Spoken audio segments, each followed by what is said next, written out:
ഇപ്പോൾ നമ്മൾ കഴിഞ്ഞ ഒരു 2-3 വർഷമായിട്ട് AI എന്താണ്, AI അസിസ്റ്റൻസ് എന്താണ് എന്നിങ്ങനെ കാര്യങ്ങളെക്കുറിച്ച് കേട്ട് വരുന്നതേ ഉള്ളൂ. ഏജൻസി എന്ന് പറയുന്ന ഒരു വാക്കിൽ നിന്നാണ് ഈ ഏജന്റിക് AI എന്നൊരു പേര് ഉണ്ടായി വരുന്നത്. AI brings in intelligence, finding patterns in data, finding patterns in what has been happening in your systems.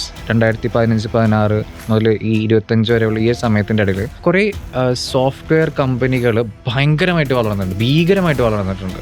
OpenAI എന്ന് പറയുന്നൊരു കമ്പനി എന്ന് പറഞ്ഞാൽ നമുക്ക് കഴിഞ്ഞൊരു 4 കൊല്ലം മുമ്പ് സാധാരണക്കാർക്ക് OpenAI എന്ന് പറഞ്ഞാൽ എന്താണെന്ന് അറിയില്ല, അല്ലെങ്കിൽ ChatGPT എന്ന് പറഞ്ഞാൽ തന്നെ എന്താണെന്ന് അറിയില്ല. AI വന്നതിന് ശേഷം lot of courses started popping up. AI tools പഠിക്കാൻ അത് 399 രൂപയ്ക്ക് ഒരു മാസ്റ്റർ ക്ലാസ്, മറ്റേ ക്ലാസ്, ഈ ക്ലാസ് എന്നൊക്കെ പറഞ്ഞിട്ട് ഒരാക്കിൽ ഇങ്ങനെ 30,000 ആൾക്കാർ ഫയർ ചെയ്യുകയാണെങ്കിൽ ഈ 30,000 ആൾക്കാർ നല്ല ശമ്പളം വാങ്ങിക്കുന്ന, നല്ല ജോലിയുള്ള, അത്യാവശ്യം വിവരം വിദ്യാഭ്യാസമുള്ള ആൾക്കാർ തന്നെയാണ്. They are getting fired. Company thinks that they are not good enough for what is happening. Hi all, welcome to Norlabs podcast.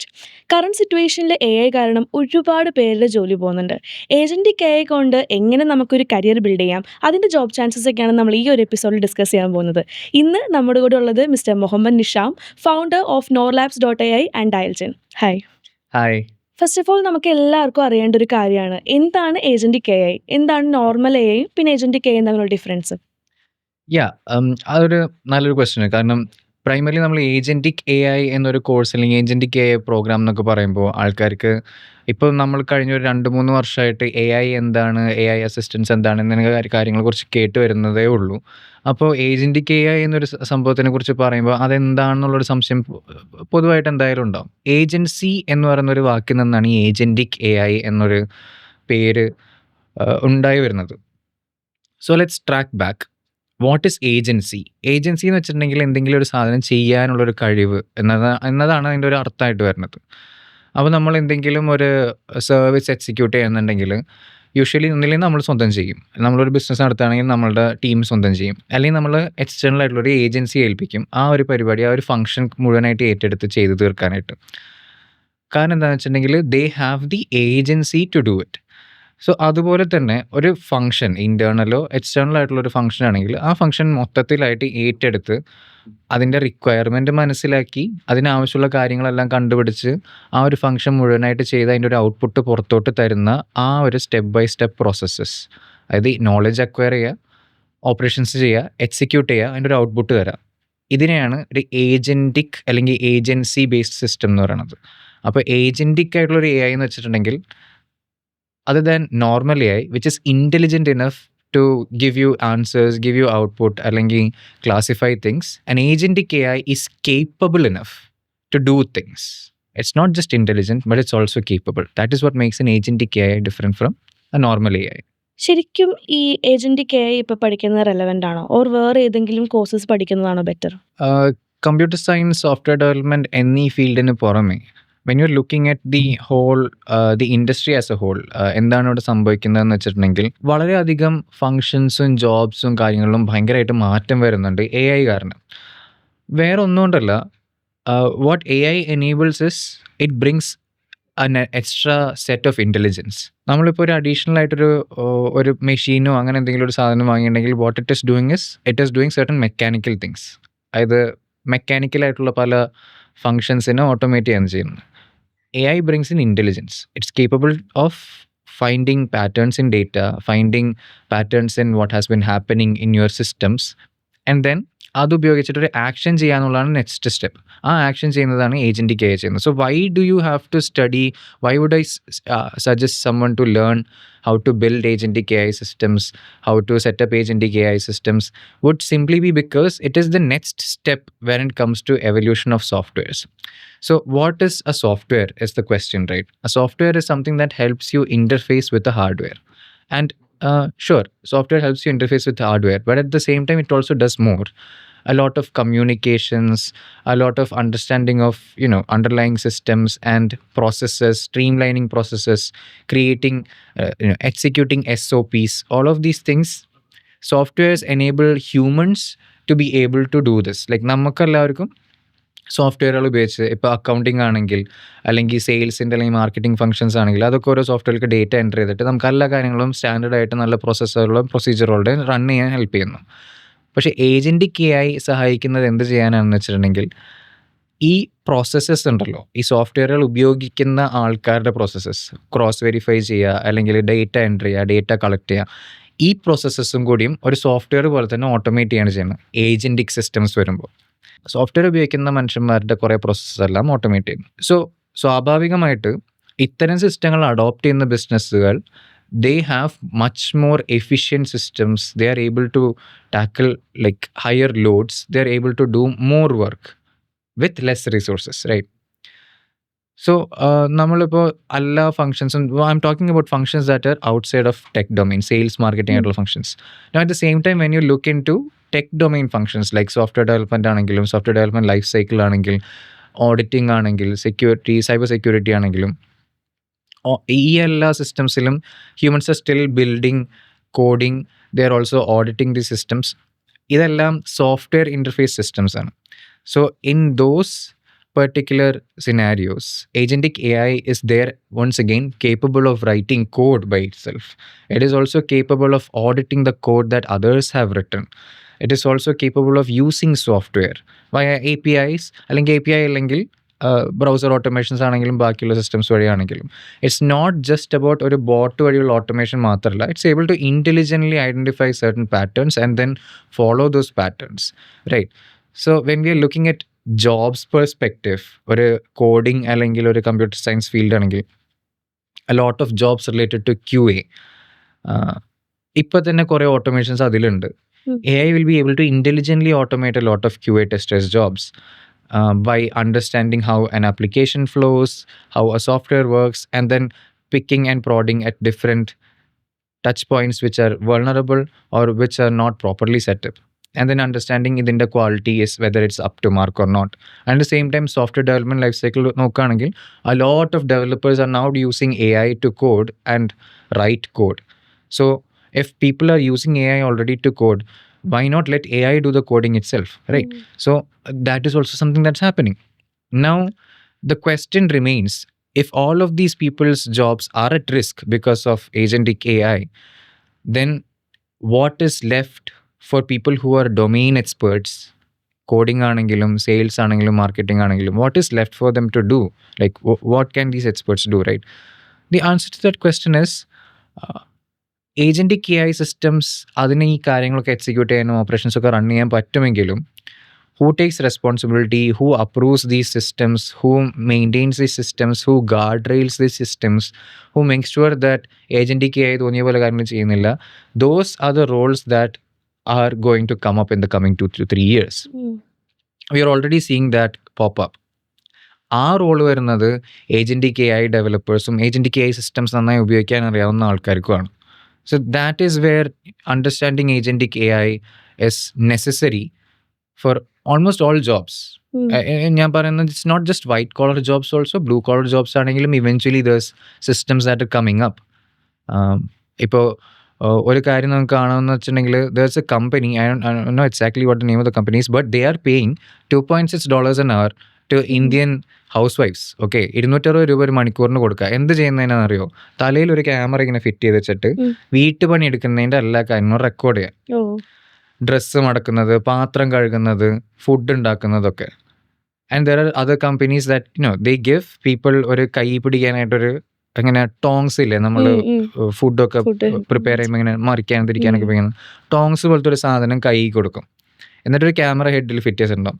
ആ ക്യാമറ വെച്ചിട്ട് ഈ ടോങ്സ് യൂസ് ചെയ്തിട്ട് ഡ്രസ്സ് മടക്കുക അങ്ങനെ ഇങ്ങനെയൊക്കെ ചെയ്യുന്നുണ്ടെങ്കിൽ അതിനും ഒരു പേയ്മെൻറ്റ് കൊടുക്കുന്നു. So what are they doing? Why are they giving this money? Because they are collecting data. What are they collecting this data for? Obviously, they're collecting this data to train robots to be able to do these things, right? Yeah. So, ഇപ്പോൾ ആ data collection നടക്കുന്നുണ്ടെങ്കിൽ what we know for sure is അടുത്തൊരു 5 വർഷം 6 വർഷത്തിനുള്ളിൽ ഈ collect ചെയ്ത ഡേറ്റയുടെ ഔട്ട്പുട്ടായിട്ട് വരാൻ പോകുന്ന ബോട്ടുകളും റോബോട്ടുകളും ബാക്കിയുള്ള സാധനങ്ങളൊക്കെ they will start doing these jobs. That's what's going to happen, and that is definitely what is happening right now. So it is necessary to know how to build these systems if you need to have a job. പിന്നെ നമ്മൾ പണ്ട് തൊട്ടേ follow ചെയ്ത് വരുന്നൊരു pattern ആണ്. ഇപ്പോൾ schooling 10th കഴിഞ്ഞാൽ 12th പോവുക, പിന്നെ ഡിഗ്രി പോവുക. അപ്പോൾ ഈ ഏജൻറ്റിക് AIയുടെ ഈ ഒരു 6 months അല്ലെങ്കിൽ 1 year ക്രാഷ് കോഴ്സ് കൊണ്ട് നമുക്കൊരിക്കലും ഈ പ്രൊഫഷണൽ കോഴ്സ് അല്ലെങ്കിൽ ഡിഗ്രി റീപ്ലേസ് ചെയ്യാൻ പറ്റും? I understand the concern. കാരണം എന്താന്ന് വെച്ചിട്ടുണ്ടെങ്കില് from a parents perspective or even from like a large companies employability perspective, അവർ നോക്കുമ്പോൾ ഇങ്ങനെ റെസ്യൂമെ എടുത്ത് ഷോർട്ട് ലിസ്റ്റ് ചെയ്യുന്ന നേരെ പോയി ഷോർട്ട് ലിസ്റ്റ് ചെയ്യുമ്പോൾ ഈ കുറച്ച് ക്രൈറ്റീരിയ ഉണ്ടാവും, BTech BC അങ്ങനെ എന്തെങ്കിലും ക്രൈറ്റീരിയ വെച്ചിട്ട് ആദ്യം ഷോർട്ട് ലിസ്റ്റ് ചെയ്തിട്ട് പിന്നെയാണ് അവർ കാര്യങ്ങളൊക്കെ നോക്കുക. Obviously that still happens, right? പക്ഷേ something that has been happening in the last 10 വർഷമായിട്ട് 2015-16 മുതൽ ഈ 25 വരെയുള്ള ഈ സമയത്തിൻ്റെ ഇടയിൽ കുറേ സോഫ്റ്റ്വെയർ കമ്പനികൾ ഭയങ്കരമായിട്ട് വളർന്നിട്ടുണ്ട്, ഭീകരമായിട്ട് വളർന്നിട്ടുണ്ട് 2015 ശേഷമുള്ള സമയത്ത്. അതായത് ഇപ്പോൾ നമ്മൾ സാധാരണ ഉപയോഗിക്കുന്നതും കാണുന്നതായിട്ടുള്ള ഫേസ്ബുക്ക്, ഗൂഗിൾ, ആമസോണൊക്കെ ഒരു 2005-6 ആ സമയം മുതൽ അത്യാവശ്യം നല്ലൊരു വലിയ കമ്പനികളായിട്ട് നടന്നുകൊണ്ടിരിക്കുന്ന കമ്പനികളാണ്. പക്ഷേ 2015-16 ആ ഒരു ഘട്ടത്തിന് ശേഷം സംഭവിച്ചിരിക്കുന്നത് കുറേ നീഷായിട്ടുള്ള പല അക്കൗണ്ടിങ് റിലേറ്റഡ് ആയിട്ട്, അല്ലെങ്കിൽ ഇപ്പോൾ ഒരു മാർക്കറ്റിംഗ് റിലേറ്റഡ് ആയിട്ടുള്ള ആഡ് ക്രിയേറ്റ് ചെയ്യാനായിട്ടും ആഡുകൾ എഡിറ്റ് ചെയ്യാനായിട്ടും ക്യാൻവ ഒക്കെ പോലത്തെ ആപ്ലിക്കേഷൻസ്. ക്യാൻവ ഇപ്പോൾ എല്ലാവരും ഉപയോഗിക്കുന്ന ഒരു വളരെ യൂസർ ഫ്രണ്ട്ലി ആയിട്ടുള്ള ഒരു ലെയ്മാൻ ഫ്രണ്ട്ലി ആയിട്ടുള്ള ഒരു ആപ്ലിക്കേഷൻ. പക്ഷെ ക്യാൻവ വലിയ പഴയ കമ്പനിയൊന്നുമല്ല. ക്യാൻവ ഒക്കെ came into prominence around this 2015-2016 ആ ഒരു സമയത്ത് തന്നെ. അതേപോലെ കമ്മ്യൂണിറ്റികളൊക്കെ പല ഇത് വീഡിയോ ഗെയിം സ്ട്രീമേഴ്സൊക്കെ കമ്മ്യൂണിറ്റികൾ റൺ ചെയ്യാൻ ഉപയോഗിക്കുന്നത് ഡിസ്കോഡൊക്കെ പോലത്തെ applications. They are huge companies, but they all came up in the last 10 years, came into prominence in the last 10 years.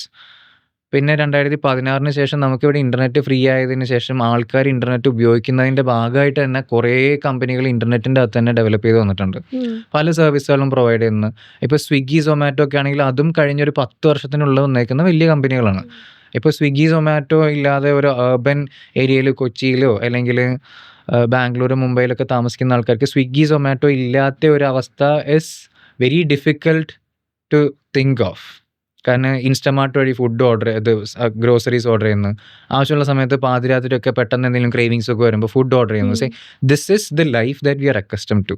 But ഇത് ഓടിപ്പിക്കാനായിട്ട് ഇതിൻ്റെ ബാക്കിൽ കുറേ സിസ്റ്റംസ് ഉണ്ട്, ഇതിൻ്റെ ബാക്കിൽ കുറേ സോഫ്റ്റ്വെയർ ഉണ്ട്, കുറേ ഡെവലപ്പേഴ്സ് ഉണ്ട്. These companies R huge. They higher people and they give them 25 ലക്ഷം, 30 ലക്ഷം, 40 ലക്ഷം ശമ്പളമൊക്കെ കൊടുക്കുന്നുണ്ട്. They do higher from IIT അതേപോലത്തെ വലിയ ഇൻസ്റ്റിറ്റ്യൂഷൻസിൽ നിന്നും ഹയർ ചെയ്യും. അതേ സമയത്ത് they have another parallel track. This parallel track is actually, gives a faster career growth in terms of a student getting into software development or അങ്ങനത്തെ ഒരു കരിയറിലേക്ക് കയറിയിട്ട് and then their growth trajectory, right? This is true for marketing, sales, ഏതൊക്കെ function ആണെങ്കിലും.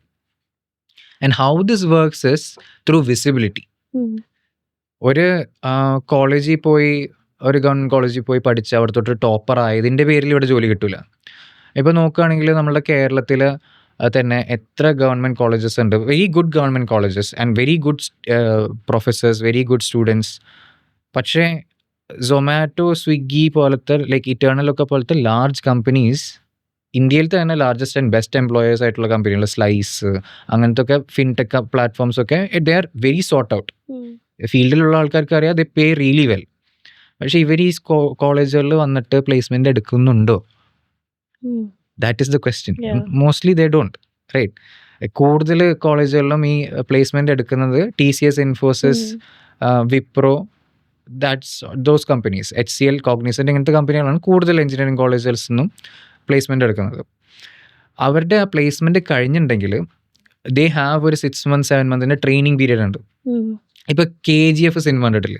KGF സിനിമയിൽ ഒരു പാർലമെന്റിലേക്ക് കയറി പോകുന്ന ഒരു സീനുണ്ട്. ആ പാർലമെന്റിന്റെ സീനായിട്ട് കാണിക്കുന്ന ഒരു വലിയ വെള്ള കളർ ആ ഒരു ബിൽഡിംഗ്, ഇറ്റ്സ് ആക്ച്വലി ഇൻഫോസിസിന്റെ ഒരു മൈസൂർ ക്യാമ്പസ് ആണത്. അങ്ങനത്തെ ഒരു വലിയൊരു സംഭവം സെറ്റപ്പ് ഒക്കെ ഉണ്ടാക്കി വെച്ചേക്കുന്നത് എന്തിനാന്ന് വെച്ചിട്ടുണ്ടെങ്കിൽ കോളേജുകളിൽ നിന്നൊക്കെ പ്ലേസ്മെന്റ് ആയിട്ട് പോകുന്ന ആൾക്കാർക്ക് ജോലിക്ക് വേണ്ടി റെഡിയാക്കാൻ വേണ്ടിയിട്ടുള്ള ഒരു സ്ഥലം. What does that mean? That means people who are coming out of these colleges, graduate ചെയ്യുന്ന ആൾക്കാർ, it doesn't matter if they are a 10 CGPA, full gold medal ആണെങ്കിലും, if they are going into TCS believes that you are not ready for a job. നിങ്ങൾ ഇവിടെ വന്ന് പഠിച്ച് ഇവിടെ നിന്ന് ready ആയി കഴിഞ്ഞിട്ട് ജോലിക്ക് പോകാൻ പറ്റില്ല. Of course TCS also have parallel ആയിട്ട് വേറെ ട്രാക്സ് ഉണ്ട്, ഡയറക്റ്റ് ടു ജോബ് ആയിട്ടുള്ള tracks. TCS has a different type of employees as well. It's not that TCS doesn't hire other people or more skilled people, അങ്ങനത്തെ ആൾക്കാരെ higher ചെയ്യുന്നില്ല എന്നല്ല. പക്ഷെ അതേസമയം this is happening. Why? Because there is a gap between college graduates and the actual employment they are looking for. നമ്മൾ നാട്ടിലെ ആൾക്കാർക്ക് ജോലിയില്ല, അൺഎംപ്ലോയ്മെൻറ്റ് ഭയങ്കര ഹൈ ആണ് അങ്ങനെയൊക്കെ പറയുന്നതിൻ്റെ one of the reasons is employability is low, right? Employability കൂടുതലാണെങ്കിലാണ് you get employment, right? So that gap is companies are trying to fill. Now an agentic AI course എന്ന് പറയുന്നൊരു സംഭവം എന്ന് പറയുമ്പോൾ it is trying to bridge that gap by bringing students who have decent or some understanding of the fundamentals and are very passionate. ഇപ്പോൾ ഈ A I എന്നുള്ള കാര്യങ്ങളെക്കുറിച്ച് കണ്ടിട്ട് ഇപ്പോൾ നമ്മൾ പല യങ്സ്റ്റേഴ്സ് ആണെങ്കിൽ പലർക്കും എ ഐ സംഭവങ്ങളൊക്കെ കണ്ടിട്ട് ദേ ഫിഡിൽ വിത്ത് ഇറ്റ്. അവർക്കിങ്ങനെ നിൽക്കപ്പൊരുതില്ലാത്ത ഒരു കൂട്ടം ആൾക്കാരാണ്. നമ്മൾ ജെൻ സി ആണെങ്കിലും ജെൻ ആൽഫ ആണെങ്കിലും ഒക്കെ എല്ലാവരും ഇങ്ങനെ ചാടാൻ വേണ്ടി ഇങ്ങനെ നിൽക്കുന്ന ഒരു ടൈപ്പ് ഓഫ് സംഭവമാണ്. they want to do things, they try to do things, AI ഉപയോഗിച്ച് അത് ചെയ്യും ഇത് ചെയ്യും. കൂടെ പോരാതെ അവർക്ക് എന്തെങ്കിലും ഒരു ക്യാമറ ഇട്ടുണ്ടെങ്കിൽ അതിൻ്റെ ഫോട്ടോ എടുക്കും ഇതിൻ്റെ ഫോട്ടോ എടുക്കും. ഒരു computer ഇട്ടാണെങ്കിൽ they try to do things. So they have this energy and then channel that energy in the right way, they can become great. കേരളത്തിൽ എന്ന് വെച്ചിട്ടുണ്ടെങ്കിൽ we are a bunch of very smart people. We know Kerala is like so HDI ഇലാണെങ്കിലും top in the country. We have a lot of educated folks, but then employability is a problem. Why is that a problem? Because there's this gap and we are trying to bridge that gap. Where are we bridging this gap? We are bridging this gap in this specific space which is going to define the future. ഇപ്പോൾ ഒരു basic computer program അല്ലെങ്കിൽ അങ്ങനെ basic computer source അല്ലെങ്കിൽ ഇപ്പോൾ പല കോളേജസിലും AI course എന്നൊക്കെ പറഞ്ഞിട്ട് പല കോഴ്സസ് ഉണ്ട്. What it still lacks is the industry connect. I am a person who also runs an AI company, right? നമുക്ക് NorLabs.ai കൂടുതലല്ലാതെ we have other projects and other things that we do which are building AI, building the solutions using AI for customers, for businesses, for hospitals, for healthcare, and we know what is needed, what will be needed. നമുക്കാണെങ്കിൽ തന്നെ higher ചെയ്യുന്നതിന് we are not getting the right talent. So I talk to my peers, ബാക്കിയുള്ള people who are running similar companies in India, outside of India, and they are all facing the same issue. Getting the right talent, the good talent is very difficult, and they're willing to pay as much as the talent demands because that is there. അതേ സമയം we are seeing 10,000 ആൾക്കാരുടെ ജോലികൾ പോകുന്നുണ്ട്. How can these two opposites exist at the same time? Why not bridge these two things, right? So that is where NorLabs.ai comes in. Actually എന്തുകൊണ്ടാണ് Microsoft, Meta, Amazon പോലുള്ള വലിയ companies AI വന്നോടുകൂടി ആൾക്കാരെ terminate ചെയ്യണത്? AIക്ക് ഒരിക്കലും ഒരു ഹ്യൂമനെ replace ചെയ്യാൻ പറ്റില്ലല്ലോ. ഇതിൽ 2 കാര്യങ്ങളുണ്ട്. ഒന്ന് ഷുവർ അവർ AI ഉപയോഗിക്കുന്നുണ്ട്, അതിൻ്റെ പേരിൽ they don't need as much people as they used to. Actually 3 things to be honest. മറ്റൊന്ന് വെച്ചിട്ടുണ്ടെങ്കിൽ ഡ്യൂറിങ് 2021, 2022 ആ ഒരു സമയത്ത് കുറേ ഫണ്ട് ഇങ്ങനെ നമ്മളുടെ എക്കണോമിയിലേക്ക് ഇങ്ങനെ ഇറങ്ങി വന്നിരുന്നു. ബിക്കോസ് ഓഫ് US-ൻ്റെ പല എക്കണോമിക് പോളിസീസ് കാരണം there was a lot of money coming into the economy and അതുകൊണ്ട് തന്നെ there was a lot of competition coming up. People were trying to start their own companies and companies were hiring engineers at like enormous rates.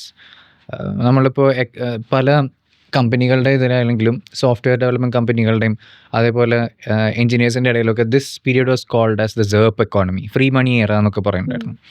Because of that lot of engineers were hired and companies became bloated. As a result of that and the situation has change. ഇപ്പോൾ Covid കഴിഞ്ഞതിന് ശേഷം situation has change. 2023, 2024, 2025 ഒക്കെ ആയപ്പോൾ things have changed. അതുകൊണ്ട് they have toned down on their hiring and they're also firing a little bit of their stuff. At the same time, with AI booming, the companies that we are looking at like Oracle, Meta, and Amazon, AWS, all these companies, right? They are heavily investing into AI infrastructure, data centers. And companies like NVIDIA, Samsung, Micron, ഇങ്ങനത്തെ കമ്പനികളൊക്കെ അവരാണ് ഇതിന് വേണ്ട hardware സാധനങ്ങളൊക്കെ provide ചെയ്യുന്നത്. So 2 things are happening at the same time. NVIDIA ഒക്കെ പോലത്തെ മറ്റ് hardware side of things, the companies that are doing the AI inferencing ഹാർഡ്വെയറും കാര്യങ്ങളൊക്കെ ഉണ്ടാക്കണം, they are like booming because അവരുടെ business is growing enormously. And at the same time, companies like Oracle and these companies, they are purchasing these hardware, GPUs ആണെങ്കിലും അതുപോലെ inference ഹാർഡ്വെയറുകളാണെങ്കിലും they are purchasing this at a massive scale because the demand for AI is unlike anything we have seen in recent history. ഇപ്പോൾ ഗൂഗിളിൻ്റെ IO conference where Google talk about the things that have happened in the last year and what Google is coming up with for the next year.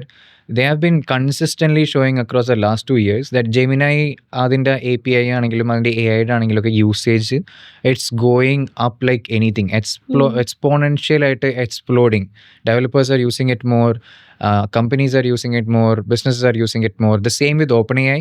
OpenAI എന്ന് പറയുന്നൊരു company എന്ന് പറഞ്ഞാൽ നമുക്ക് കഴിഞ്ഞൊരു 4 കൊല്ലം മുമ്പ്, ഒരു 2023 മുമ്പാണെങ്കിൽ ഒരു സാധാരണക്കാർക്ക് OpenAI എന്ന് പറഞ്ഞാൽ എന്താണെന്ന് അറിയില്ല, അല്ലെങ്കിൽ ChatGPT എന്ന് പറഞ്ഞാൽ തന്നെ എന്താണെന്ന് അറിയില്ല. OpenAI എന്ന് പറഞ്ഞാൽ ഇപ്പോഴും പലർക്കും അറിയില്ലായിരിക്കും, പക്ഷെ ChatGPT എന്ന് പറഞ്ഞാൽ എല്ലാവർക്കും അറിയാം. ഇപ്പോൾ ഒരു നാട്ടിൽ കൂടെ നടന്നു പോകുന്ന അത്യാവശ്യം ആരെങ്കിലും അടുത്തൊന്ന് ചോദിച്ചാൽ നിങ്ങൾ ChatGPT കേട്ടിട്ടുണ്ടോ എന്ന് ചോദിച്ചിട്ടുണ്ടെങ്കിൽ ഭൂരിഭാഗം ആൾക്കാർക്ക് എന്തെങ്കിലും പറയാനുണ്ടാവും. അതേസമയം ഒരു 4 കൊല്ലം മുമ്പോ 5 കൊല്ലം മുമ്പാണെങ്കിൽ ഒരു കോളേജിൽ പഠിപ്പിക്കുന്ന ഒരു സാധാരണ ഒരു ബയോളജി ടീച്ചറോ അങ്ങനത്തെ ആരെങ്കിലും അടുത്തൊക്കെ ChatGPT എന്താണെന്ന് വെച്ചാൽ someone who is not connected to the AI field, അവർക്ക് അതെന്താണെന്ന് അറിയില്ലായിരുന്നു. So even educated people didn't know what ChatGPT, because ChatGPT didn't exist to begin with. Another thing, OpenAI എന്താണെന്ന് വെച്ചാൽ അതും അറിയില്ല. ഇതൊക്കെ ഒരു അമേരിക്കയിലുള്ള പല കമ്പനികളിലും ഒരു കമ്പനി എന്നൊരു കമ്പനിയായിരുന്നു. But that changed in 2023. AI വന്നതിന് ശേഷം lot of courses started popping up. AI tools പഠിക്കാൻ അത് 399 രൂപയ്ക്ക് ഒരു മാസ്റ്റർ ക്ലാസ്, മറ്റേ ക്ലാസ്, ഈ ക്ലാസ് എന്നൊക്കെ പറഞ്ഞിട്ട്. And because people want to learn and they see real value in it, right? So Meta, Oracle ഒക്കെ they are laying off tens of thousands of people for 2 things. One is to invest in AI, to build AI data centers, and another is to, they see the efficiency that AI brings in, so they feel that they don't need as many people as they used to. There's a cutting down in the workforce. Now ഇവരൊക്കെ എന്ത് ചെയ്യും is also a question, right? Oracle ഇങ്ങനെ 30,000 ആൾക്കാരെ fire ചെയ്യുകയാണെങ്കിൽ 30,000 ആൾക്കാരെന്ന് പറഞ്ഞാൽ ദേ are not ഒരു സാധാരണ ഒരു 10,000-20,000 രൂപ ശമ്പളം വാങ്ങിക്കുന്ന ആൾക്കാരൊന്നല്ല. ഈ 30,000 ആൾക്കാർ നല്ല ശമ്പളം വാങ്ങിക്കുന്ന, നല്ല ജോലിയുള്ള, അത്യാവശ്യം വിവരം വിദ്യാഭ്യാസമുള്ള ആൾക്കാർ തന്നെയാണ്. They are getting fired because they are not company thinks that they are not good enough for what is happening, what is coming up, and maybe they don't need them is what the company thinks.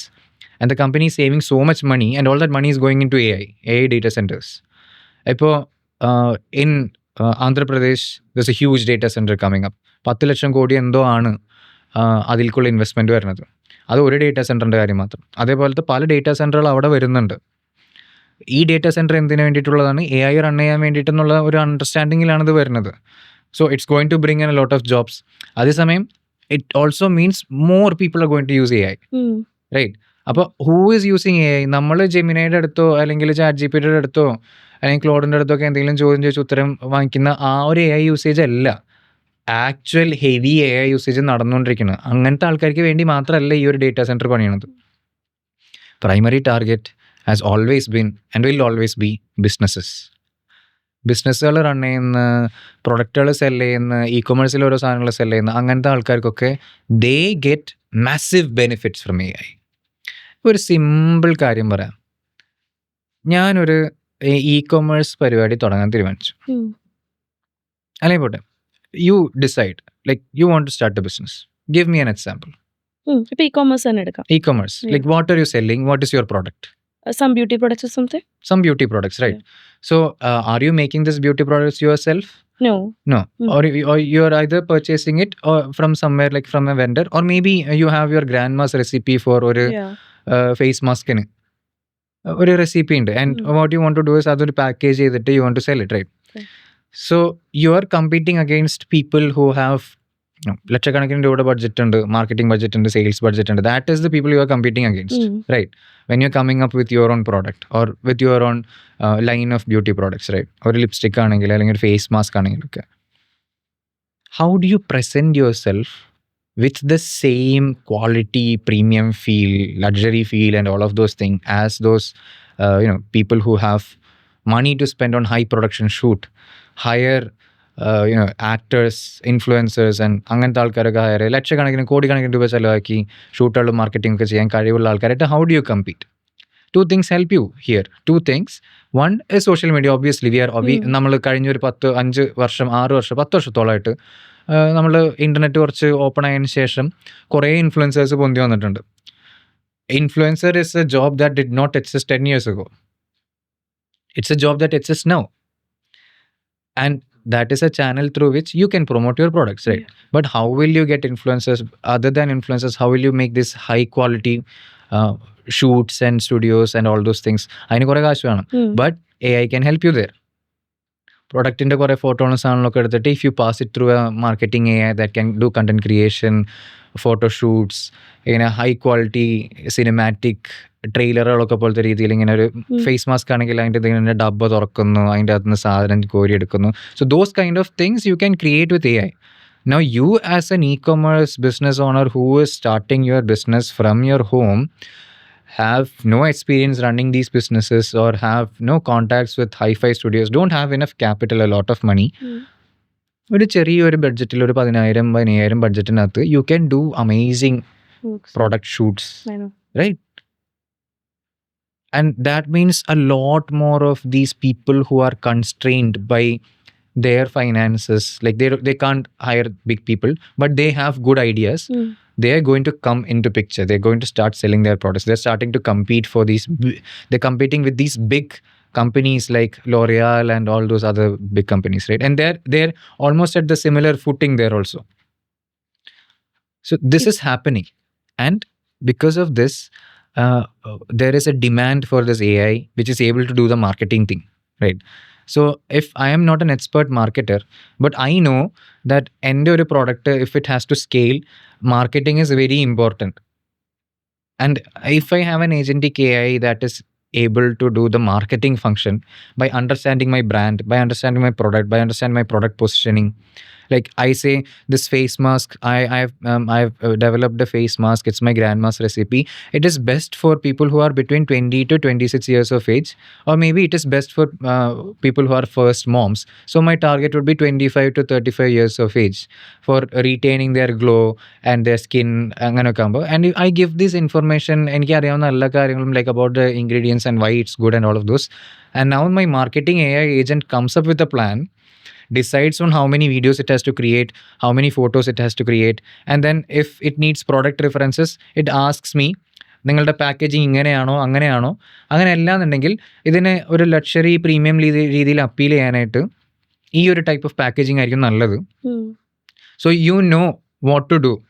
വെറുതെ ഒരു plastic ഡബ്ബയിൽ കുറച്ച് ചെളി എടുത്ത് നിറച്ചിട്ട് അവർ ചുവപ്പ് colour മൂടിയിട്ട് വിൽക്കുമ്പോൾ there is difference between that and then you come up with a very minimalist brown or light brown color packaging, cardboardish, wooden kind of style, and then it tells you these are your options, these are the things that you can do, and then you are much better prepared and you are better at executing your thing.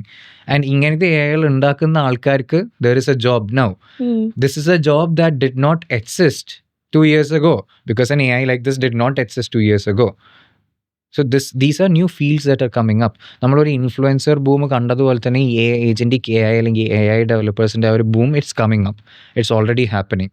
At the same time ഇത് ആരുടെ ജോലിയാണ് കളയണത് is also a question, right? People who do like basic photoshoots ചെയ്യുന്ന ആൾക്കാർക്ക്, like basic freelance photographers, it's not that they lose their job, but the demand goes down. അത് ശരി. ഇപ്പൊ ആൾക്കാരൊരു family photo എടുക്കാൻ പോലും സ്റ്റുഡിയോയ്ക്ക് പോകേണ്ട സിറ്റുവേഷൻ വേണ്ട. ജസ്റ്റ് അവരുടെ എല്ലാവരുടെയും സെപ്പറേറ്റ് ഫോട്ടോ കൊടുത്ത് ഒരു പ്രോംപ്റ്റ് കൊടുത്താൽ തന്നെ അവര് സ്റ്റുഡിയോയിൽ എടുക്കുന്നതിലും മോർ അവർ എക്സ്പെക്ട് ചെയ്തതിലും നല്ല രീതിക്ക് കിട്ടും. അപ്പോൾ അങ്ങനെയാണെങ്കിൽ ഒരു അപ്കമിങ് ഇയേഴ്സിൽ സ്റ്റുഡിയോസും മാർക്കറ്റിംഗ് ഏജൻസീസ് ഒക്കെ ഓൾമോസ്റ്റ് ക്ലോസ് ഡൗൺ ആവാനുള്ള ചാൻസസും കൂടുതലല്ലേ വന്നതോടുകൂടി? Well, honestly, what I believe is that, like I said, agentic AI അല്ലെങ്കിൽ AI ബേസ്ഡ് അസിസ്റ്റൻസ് അല്ലെങ്കിൽ AI ബേസ്ഡ് വർക്ക് ഫ്ലോസ് എന്നൊക്കെ പറയുമ്പോൾ അതൊരു പുതിയ പാരഡൈം ഷിഫ്റ്റാണ്. നമ്മളിപ്പോൾ പ്രൊഫഷണൽ ക്യാമറാസിൽ നിന്നും സ്മാർട്ട് ഫോണിലേക്ക് അല്ലെങ്കിൽ സ്മാർട്ട് ഫോൺ ക്യാമറാസിലേക്ക് ഒരു സ്വിച്ച് വന്നതും, സ്റ്റുഡിയോസിൽ നിന്നും സെൽഫ് ക്രിയേറ്റഡ് കണ്ടന്റിലേക്ക് ഒരു സ്വിച്ച് വന്നൊരു ടൈം പീരീഡ് ഉണ്ട്. ഇപ്പം 90s ടൈമൊക്കെ നോക്കുകയാണെങ്കിൽ, അല്ലെങ്കിൽ ഏർലി 2000s മിഡ് 2000s ഒക്കെ വരെ നോക്കുകയാണെങ്കിൽ, up to 2010 for example, almost 90% of all content created in India was in studios. Don't quote me on this. I don't know the exact statistics, but it's believable, right? But a smartphone or sadhanilla, people who had digital cameras at home, they were usually rich people or NRIs, അങ്ങനത്തെ ആൾക്കാർ. The normal like commoners, they had വീഡിയോസും കല്യാണ വീഡിയോകളും അല്ലെങ്കിൽ ഒരു family portrait ഒക്കെ എടുക്കണം. They either go to studio അല്ലെങ്കിൽ സ്റ്റുഡിയോ ഫോട്ടോഗ്രാഫേഴ്സ് ഒക്കെ വന്നിട്ട് എടുത്തിട്ട് that is how the content was created. And content creation as a whole was a monopoly of these studios, which were used by TV channels or like promotion agencies, those kind of things, right?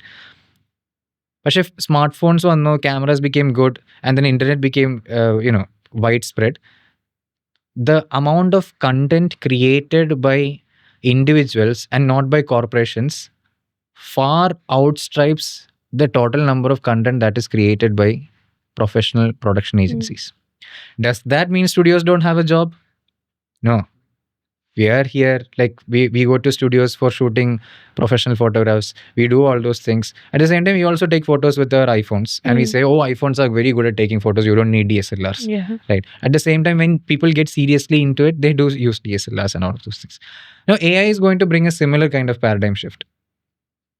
When you don't need certain level of professionalisms, or like you don't need certain level of in-depth understanding of all of these things that are happening, maybe you will definitely use AI. Now that is also, I'm talking about this in the perspective ഇപ്പോഴത്തെ A ഐയുടെ situation എന്താണ് അത് വെച്ചിട്ടാണ്. But we know, ഇപ്പം നമ്മളുടെ will Smith eating spaghetti എന്ന് പറഞ്ഞിട്ടുള്ളൊരു സംഭവമുണ്ട്. അത് എ ഐ വീഡിയോ ജനറേറ്റേഴ്സ് ഒക്കെ വന്ന ആ ഒരു ടൈം മുതൽ വരുന്ന ഒരു ബെഞ്ച് മാർക്ക് പോലത്തെ സംഭവം വിൽ സ്മിത്ത് ഈറ്റിംഗ് സ്പെഗറ്റി. അത് ഗൂഗിൾ ചെയ്ത് നോക്കിയിട്ടുണ്ടെങ്കിൽ കാണാം. It's evolution over the last 3 years എന്ന് പറഞ്ഞിട്ട് 2023 വിൽ സ്മിത്ത് ഈറ്റിംഗ് സ്പെഗറ്റി എന്ന് പറഞ്ഞിട്ടുള്ളൊരു വീഡിയോ എന്ന് വെച്ചിട്ടുണ്ടെങ്കിൽ it was utter like completely bad, very bad, utter bullshit to be honest. Like വളരെ മോശം. എന്താ വെച്ചിട്ടുണ്ടെങ്കിൽ അതിങ്ങനെ വിൽ സ്മിത്ത് എടുത്ത് തിന്നണമെന്ന് കാണിച്ച് വിൽ സ്മിത്തിൻ്റെ മുഖം മാറും, കയ്യിലുള്ള സാധനങ്ങൾ മാറുന്നു, സ്പാഗറ്റി എന്ന് പറയുന്ന സാധനം വേറെ എന്തൊക്കെ ആവുന്നു, ഇയാളുടെ മോന്ത അതും ഇതൊക്കെ ആവുന്നു, റൈറ്റ്? പക്ഷേ 2026 അതേ ഒരു വീഡിയോ ഉണ്ട്, വിൽ സ്മിത്ത് ഈറ്റിംഗ് സ്പാഗറ്റി എന്ന് പറഞ്ഞിട്ടുള്ളത്. You look at it, it looks like it was shot using a professional camera, multiple angles, Will Smith enjoying his spaghetti, his voice perfectly recreated, his expressions, micro expressions, all of those things, right? So that is a space at which this is improving. So studios might go from being a purely DSLRs and professional cameras and editing workflows on Adobe Premiere Pro and like DaVinci and all of those things. From that to a more AI native workflow. They're not going to throw away their cameras, obviously. But AI will become more of a medium for expressing the creativity. When I look at this from the perspective of a film production or a short film production team, right? What I see is that നമ്മളൊരു short film പിടിക്കാൻ പോകുക അല്ലെങ്കിൽ cinema പിടിക്കാൻ പോകുകയാണെങ്കിൽ we create the script and then we create the mood boards and then the visual boards, right? And then we visualise the sets. എന്നിട്ടാണ് നമ്മൾ ആ ഒരു സെറ്റ് തീരുമാനിക്കുന്നത്, നമ്മൾ ആക്ടേഴ്സിനെ കൊണ്ടുവന്നിട്ട് വീഡിയോ ഒക്കെ ഷൂട്ട് ചെയ്യും. And so the pre production സ്റ്റെപ്പിലുള്ള കുറേ കാര്യങ്ങളുണ്ട്. അവിടെ മിക്കപ്പോഴും പല ആർട്ടിസ്റ്റുകൾ വന്നിട്ട് ആ ഇത് സ്കെച്ച് ചെയ്യുക, മൂഡ് ബോർഡിൽ സ്കെച്ച് ചെയ്യുന്ന അങ്ങനത്തെ കാര്യങ്ങളൊക്കെ ചെയ്യുന്നുണ്ടല്ലോ. So that is some of the jobs that people do in pre production, ഈ സ്ക്രിപ്റ്റ് ചെയ്തതിന് ശേഷം. സോ ആ ഒരു ഭാഗത്ത് you get an extremely high fidelity artist at your fingertip.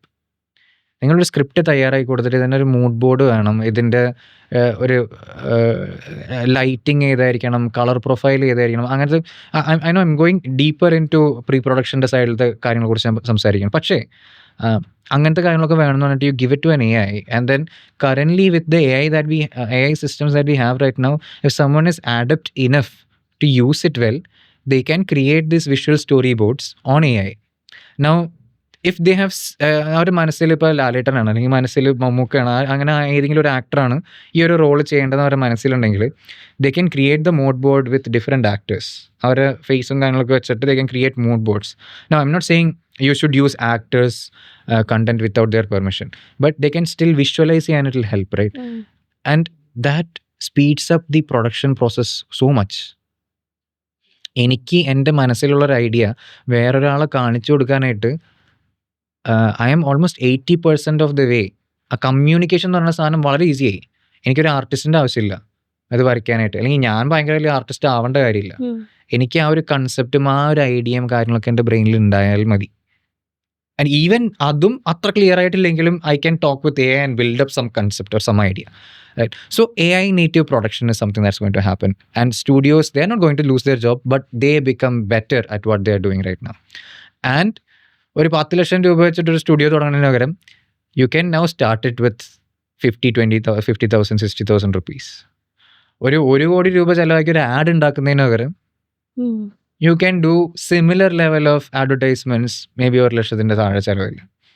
That is what is happening. പിന്നെ HNDK പഠിക്കുന്ന എല്ലാവരുടെയും ഒരു ഡൗട്ടായിരിക്കും, അല്ലെങ്കിൽ AI കോഴ്സ് പഠിക്കുന്ന എല്ലാവരുടെയും ഡൗട്ടായിരിക്കും, എന്തായിരിക്കും അവരുടെ ROI? അല്ലെങ്കിൽ ഇവർ പഠിച്ചുകൊണ്ട് ഇവർ ജോലിക്ക് കയറുകയാണ്, they are B placed in A high position.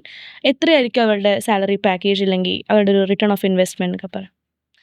So agentic AI എന്നത് ഇപ്പോഴും ഒരു കറന്റ്ലി നീഷ് സ്കില്ലാണ്, ഒരു niche developer സ്കില്ലാണ്.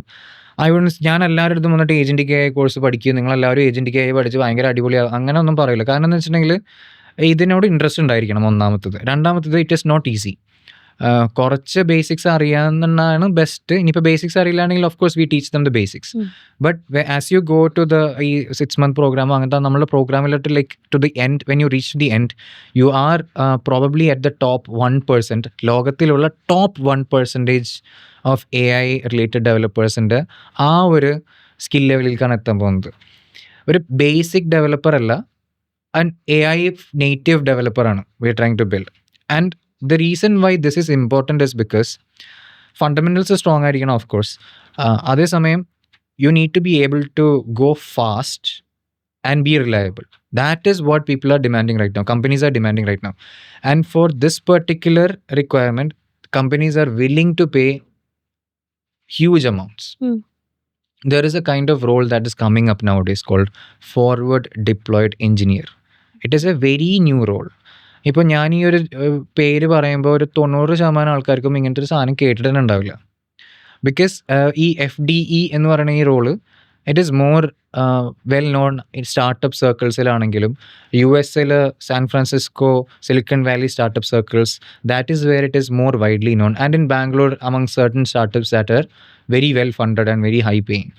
Because this is a role that is very specific to someone who is intelligent, who is capable of understanding systems. So that is one thing that we teach here, understanding different systems and then quickly building out solutions for those systems very quickly. Why or how? Why? Because that is how fast solutions are required now. How? Because AI native developers ship code faster. They are able to make systems that work, softwares that work much more faster than before. And these FDEs companies അവർക്ക് വേണ്ടിയിട്ട് spend a lot of money, right? ഒരു FDEനെ deploy ചെയ്യുന്ന ഒരു company ആണെങ്കിൽ they deploy FDE ഒരു ക്ലയൻറ്റിൻ്റെ സൈഡിലായിരിക്കും deploy ചെയ്യുന്നത്. And they bill ചെയ്യും ക്ലയൻറ്റിന് a lot because the amount of value that clients get from these FDEs are also huge. So becoming an FDE, you need to know how to become an AI native developer. And that is also one of the core skills that we teach here with our Agentic AI program. Our Agentic AI program revolves not just around creating agents, but also around becoming an AI native developer who is well equipped for the upcoming 4 to 5, even 10 years plus horizon, where a lot of jobs that we have now will not exist. ഒരാൾ course പഠിച്ചുകൊണ്ട് മാത്രം ജോലി കിട്ടണമെന്നില്ല. Of course it based how they perform in there interviews. So how are you guys gonna help for that? See, honestly you are right, because ഒരു course അല്ലെങ്കിൽ പല കോഴ്സുകളും ആൾക്കാർ പല സ്ഥലത്തും ചെയ്യുന്നുണ്ട്. നമ്മളുടെ പ്രോഗ്രാമിൻ്റെ ഒരു പ്രത്യേകത എന്താണെന്ന് വെച്ചിട്ടുണ്ടെങ്കിൽ what I have seen with my peers, ബാക്കി മറ്റുള്ള ഫൗണ്ടേഴ്സ് ആണെങ്കിലും the other CEOs and people who I look up to, they don't necessarily hire from colleges straight. They also don't hire, or they don't prefer to hire through ഇങ്ങനെ LinkedIn അപ്ലിക്കേഷൻസും നോക്കറി അപ്ലിക്കേഷൻസും ഒക്കെ, because it's very difficult for them. നോക്കറിയിൽ നമ്മളൊരു job posting ഇടുമ്പോൾ ഒരു 500 application കിട്ടും. And most of these companies they are very lean, very focused, very high revenue generating with low head count type of companies. Like millions of dollars revenue ഉണ്ടാവും, കോടിക്കണക്കിന് 10 കോടി 20 കോടി 100 കോടിയൊക്കെ revenue ഉണ്ടാകുന്ന company ആയിരിക്കും. പക്ഷേ അവരെ എംപ്ലോയീസ് എന്ന് വെച്ചിട്ടുണ്ടെങ്കിൽ 20-30 എംപ്ലോയീസ് ഒക്കെ ഉണ്ടാവുള്ളൂ. Still they need more employees because they are trying to scale systems, right? So അവർക്കൊരു 1500, 2000, 3000 റെസ്യൂമേകൾ ഇട്ടിട്ട് ഇതെല്ലാം ഫിൽട്ടർ ചെയ്ത് നോക്കിയെടുത്ത് അവർക്ക് അതിനുവേണ്ടി സിസ്റ്റങ്ങളുണ്ട്. AI അങ്ങനത്തെ സിസ്റ്റങ്ങൾ പലതും ഉണ്ട് റെസ്യൂമെ ഫിൽട്ടർ ചെയ്യണമെന്നൊക്കെ. But the trust level with those kind of resume CVs, it's low. കാരണം recently something that happened, like one of my acquaintances, their company was hiring and they put out a resume, a request, job application. അപ്പോൾ അതിലേക്ക് apply ചെയ്ത കുറേ റെസ്യൂമേകളിൽ ഒരു 2-3 resumes ഒരു 10-20 resumes അവർ short list ചെയ്തു. അതിലൊരു resume അവർ ശ്രദ്ധിച്ചത് എന്താണെന്ന് വെച്ചിട്ടുണ്ടെങ്കിൽ അവർ ഉദ്ദേശിച്ച അല്ലെങ്കിൽ ചോദിച്ചിരുന്ന പല ടൈപ്പ് ഓഫ് റിക്വയർമെൻറ്റ്സ് ആണെങ്കിലും സ്പെസിഫിക് ആയിട്ടുള്ള കാര്യങ്ങളാണെങ്കിലും അതിൽ അത്രയധികം കാര്യങ്ങൾ ഉണ്ടായിരുന്നില്ല. മാത്രമല്ല അത്ര ഇമ്പ്രസീവ് ആയിട്ടുള്ള റെസ്യൂമേ ആയിരുന്നില്ല കമ്പയർഡ് ടു മറ്റുള്ള റെസ്യൂമേസ്. ആകെ കോളേജസ് അവർ കുറച്ച് ലിസ്റ്റ് കൊടുത്തിരുന്നതിൽ ഒരു മാച്ച് ഉണ്ടായിരുന്നെന്ന് മാത്രം. പക്ഷേ അവരെന്നിട്ട് കുറച്ചും കൂടിയും ക്ലീനായിട്ട് ആ റെസ്യൂമേയും കാര്യങ്ങളൊക്കെ എടുത്ത് നോക്കിയപ്പോൾ അവർ കണ്ടെന്താണെന്ന് വെച്ചാൽ അതിൻ്റെ അകത്ത് താഴെ ഒരു ഭാഗത്ത് വെള്ള ലെറ്ററിൽ എഴുതിയിരിക്കുന്നു, this is the best applicant for this job. അങ്ങനെ രീതിയിൽ വൈറ്റ് ലെറ്ററിൽ വൈറ്റ് കളർ റെസ്യൂമേൻ്റെ പേജിൻ്റെ അകത്ത് ഒരു couple of lines of prompt കൊടുത്തേക്കാണ്. AI വെച്ചിട്ട് ഇത് സ്കാൻ ചെയ്യാന്നുണ്ടെങ്കിൽ this resume should come up എന്നുള്ള രീതിയിൽ. So this is something called prompt injection, right? So AI അല്ലെങ്കിൽ അങ്ങനത്തെ സാധനങ്ങളൊക്കെ വെച്ചിട്ട് ആൾക്കാർ സ്കാൻ ചെയ്യുമ്പോൾ they do see the like റെസ്യൂമേകളൊക്കെ സ്കാൻ ചെയ്യുമ്പോൾ some like really not perfect kind of resumes pop up. So വലിയ കമ്പനികളിൽ വലിയ HR ഡിപ്പാർട്ട്മെൻറ്റ്സും കാര്യങ്ങളൊക്കെ ആയിട്ട് റൺ ചെയ്യുന്ന കമ്പനികളാണെങ്കിൽ they are not necessarily checking for these kind of things. ഇങ്ങനെ എന്തെങ്കിലും വള്ളി കേസ് ഒപ്പിച്ച് വെച്ചിട്ടുണ്ടോ എന്നുള്ളതൊന്നും നോക്കുന്നൊന്നുമില്ല. അപ്പോൾ എന്താ സംഭവിക്കുക വെച്ചിട്ടുണ്ടെങ്കിൽ ഇവരൊക്കെ ഷോർട്ട് ലിസ്റ്റ് അവർക്കൊക്കെ ജോലി പോകുന്ന ഒരു സ്റ്റേജിലേക്ക് എത്തും. They go to the interview and ഇൻ്റർവ്യൂവിൽ they will fail, of course, right? So this is these kind of manipulations, these kind of things that happen through mass recruitment. So people are not really interested doing mass recruitment. That's one thing. Another thing is the trust and knowing, like നമ്മളിപ്പോൾ social മീഡിയയിൽ ആരെങ്കിലുമൊക്കെ follow ചെയ്യുന്നുണ്ടെങ്കിൽ ആരെങ്കിലുമൊക്കെ ഇങ്ങനെ content ഇങ്ങനെ post ചെയ്തുകൊണ്ടിരിക്കുന്നുണ്ടെങ്കിൽ after a while we feel like we know that person. എനിക്ക് അറിയാവുന്ന ഒരാളാണ്, അവരുടെ ചിന്താഗതി എങ്ങനെയാണെന്നുള്ള കാര്യങ്ങളൊക്കെ എനിക്ക് അറിയാം. That you get that feeling, right? This is true for developers and software engineers as well. There is a world where software engineers and developers are also active in social media, where they do their kind of things and talk among their circles, right? So നമ്മളുടെ നോർലാബ്സിൻ്റെ കോഴ്സിലാണെങ്കിൽ we make sure that people what they learn and what they bring out, that is also publicly available. And we make sure that they all follow a kind of structured program with an unstructured mentorship based learning where they are publicly talking about what they're doing. We ensure that this happens, and through this we are able to convince the people who hire, very talented people, that the students that we have, നമ്മൾ നേരത്തെ പോലെ ഏജൻറ്റി KI എന്ന് പറഞ്ഞ പോലെ agency എന്ന് പറഞ്ഞതുപോലെ the students that we have are high agency students. They're capable of doing things and they're very interested in doing the things that they do. So we create that kind of personality for our students. At the same time, what we do is we also give the interview prep. പിന്നെ basics of software engineering, ഇപ്പോൾ ഒരു vibe coding അങ്ങനത്തെ ഒരു സംഭവം ഇപ്പോൾ വളർന്നു വരുന്നുണ്ട്. It's an AI native coding എന്നുള്ളൊരു രീതിയാണ്. ആൻഡ് അതിൻ്റെ അകത്ത് a lot of students, people who are hobby developers, they might be doing vibe coding, പക്ഷേ using AI to code basically, but that doesn't mean that their code is safe, reliable, scalable and all of those things. For that they need to know how systems work, they need to know data structures and algorithm, they need to know deployment and infrastructure related things, like so അതും നമ്മൾ പഠിപ്പിച്ചു കൊടുക്കുന്നുണ്ട്. As a part of like our interview prep ന്റെ ഭാഗമായിട്ട് we teach them these things. And additionally, if the students are also interested, we also provide them training specifically for NVIDIA certified AI professional and Google certified AI programs. So they become certified professionals if that is what they also want, right? But at the same time, we are not guaranteeing them that they get a job through us, but we are guaranteeing them that നമ്മളുടെ ഈ ഒരു പ്രോഗ്രാമൊക്കെ കഴിഞ്ഞ് പുറത്തോട്ട് വരുമ്പോൾ they will be a different person. Their outlook at the world will be different. They will know more and they will have these accesses they will know where to get jobs from. വെറുതെ നോക്കറിയിൽ പോയിട്ട് job apply ചെയ്തിട്ട് കാര്യമില്ല, വെറുതെ ലിങ്ക്ഡിനിൽ പോയിട്ടൊരു job apply ചെയ്തിട്ട് കാര്യമില്ല. എങ്ങനെ job apply ചെയ്യണം, എങ്ങനെ ജോബ് കിട്ടണം, and we will teach them, they will learn, will still guide them. Apart from all these, എന്താണ് norlabs.ai? ഓർ ഇത്രയധികം കോഴ്സുള്ള ഈ ഒരു സിറ്റുവേഷനിൽ എന്തുകൊണ്ടാണ് എഐക്ക് വേണ്ടിയിട്ടൊരു ഒരു ക്ലാസ് സ്റ്റാർട്ട് ചെയ്യാം എന്നുള്ളൊരു പ്ലാനിലെത്തിയത്? See, so we were thinking, ഞാൻ എൻ്റെ കമ്പനി റൺ ചെയ്യുമ്പോൾ we want like really talented engineers who are AI native developers, able to ship code fast, high agency people, right? It's difficult to find them. ആയിരക്കണക്കിന് students graduate ചെയ്യുന്നുണ്ട് നമ്മുടെ കേരളത്തിൽ നിന്ന്. And then at the same time, we know like these people are looking for jobs, and a lot of them are very skilled, many of them not, but it's still difficult for us to get trustworthy and very good students, right? Who we can convert into becoming like masterful forward deployed engineers kind of employees, and like build a career for themselves kind of people, right? We facing those issues. At the same time, something that happened very recently, June 12th, before we go to that, what happened on June 12th, let's track back a little bit. We are seeing this growth in AI, huge growth in AI, and എല്ലാവരും പറയുന്നത് it is a lot of skeptics and critics are calling AI a bubble, and partially I agree with them. കാരണം billions of dollars, ലക്ഷക്കണക്കിന് കോടിക്കണക്കിന് രൂപ ഈ ഒരു ഫീൽഡിലേക്ക് ഇറങ്ങിക്കൊണ്ടിരിക്കുന്നുണ്ട്. ഒരു വശത്ത് യുദ്ധവും അതും കലാപങ്ങളും മറ്റു കാര്യങ്ങളും നടക്കുന്ന, പെട്രോളിൻ്റെ വില കൂടുന്ന, വിലക്കയറ്റ്, മാസംഭവങ്ങളൊക്കെ നടക്കുമ്പോൾ ലക്ഷക്കണക്കിന് കോടി രൂപ ഇങ്ങനത്തെ ഒരു ഫീൽഡിലേക്ക് കമ്പനികളും പ്രൈവറ്റ് എക്വിറ്റികളും ബാങ്കുകളും ഇൻവെസ്റ്റ് ചെയ്തുകൊണ്ടിരിക്കുന്നു. എന്തുകൊണ്ടെന്നുള്ളൊരു ചോദ്യം, അതിൻ്റെ ഉത്തരം സിമ്പിളാണ്. ഇത്രയും ആൾക്കാർ ഇത്രയും പണം ഇതിൻ്റെ മുകളിൽ ബെറ്റ് അടിക്കണം എന്നുണ്ടെങ്കിൽ എന്തായിരിക്കും? ബാക്കിയെല്ലാം തകർന്ന് തരിപ്പണമുണ്ടെങ്കിലും ഇവിടെ ആൾക്കാർ രക്ഷപ്പെടും. ഇതാണ് ഭാവി എന്നുള്ളതിന് ഉറപ്പ് അവർക്കുണ്ട്. 1 2 1 ലക്ഷമോ 2 ലക്ഷമോ അല്ലെ 10 കോടി രൂപ ഒന്നല്ല, ലക്ഷക്കണക്കിന് കോടിയാണ് ഈ പറയണത്. സോ അതിനൊരു like people are still sceptical. Critics ആയിട്ടുള്ള ആൾക്കാർ പറയും ഇത് ഇങ്ങനെ ചെയ്യാൻ പാടില്ല, ബാക്കി നമുക്ക് വേറെ എന്തൊക്കെ ഫീൽഡുകളുണ്ട്, ഇൻവെസ്റ്റ്മെൻറ്റ് ആവശ്യമുള്ള ഫീൽഡുകളുണ്ട്, ലോജിസ്റ്റിക്സ് മറിച്ചൊക്കെ ഇഷ്ടംപോലെ ഫീൽഡുകളുണ്ട്, അതിലേക്ക് എന്താ ഫണ്ട് പോകാത്തത്?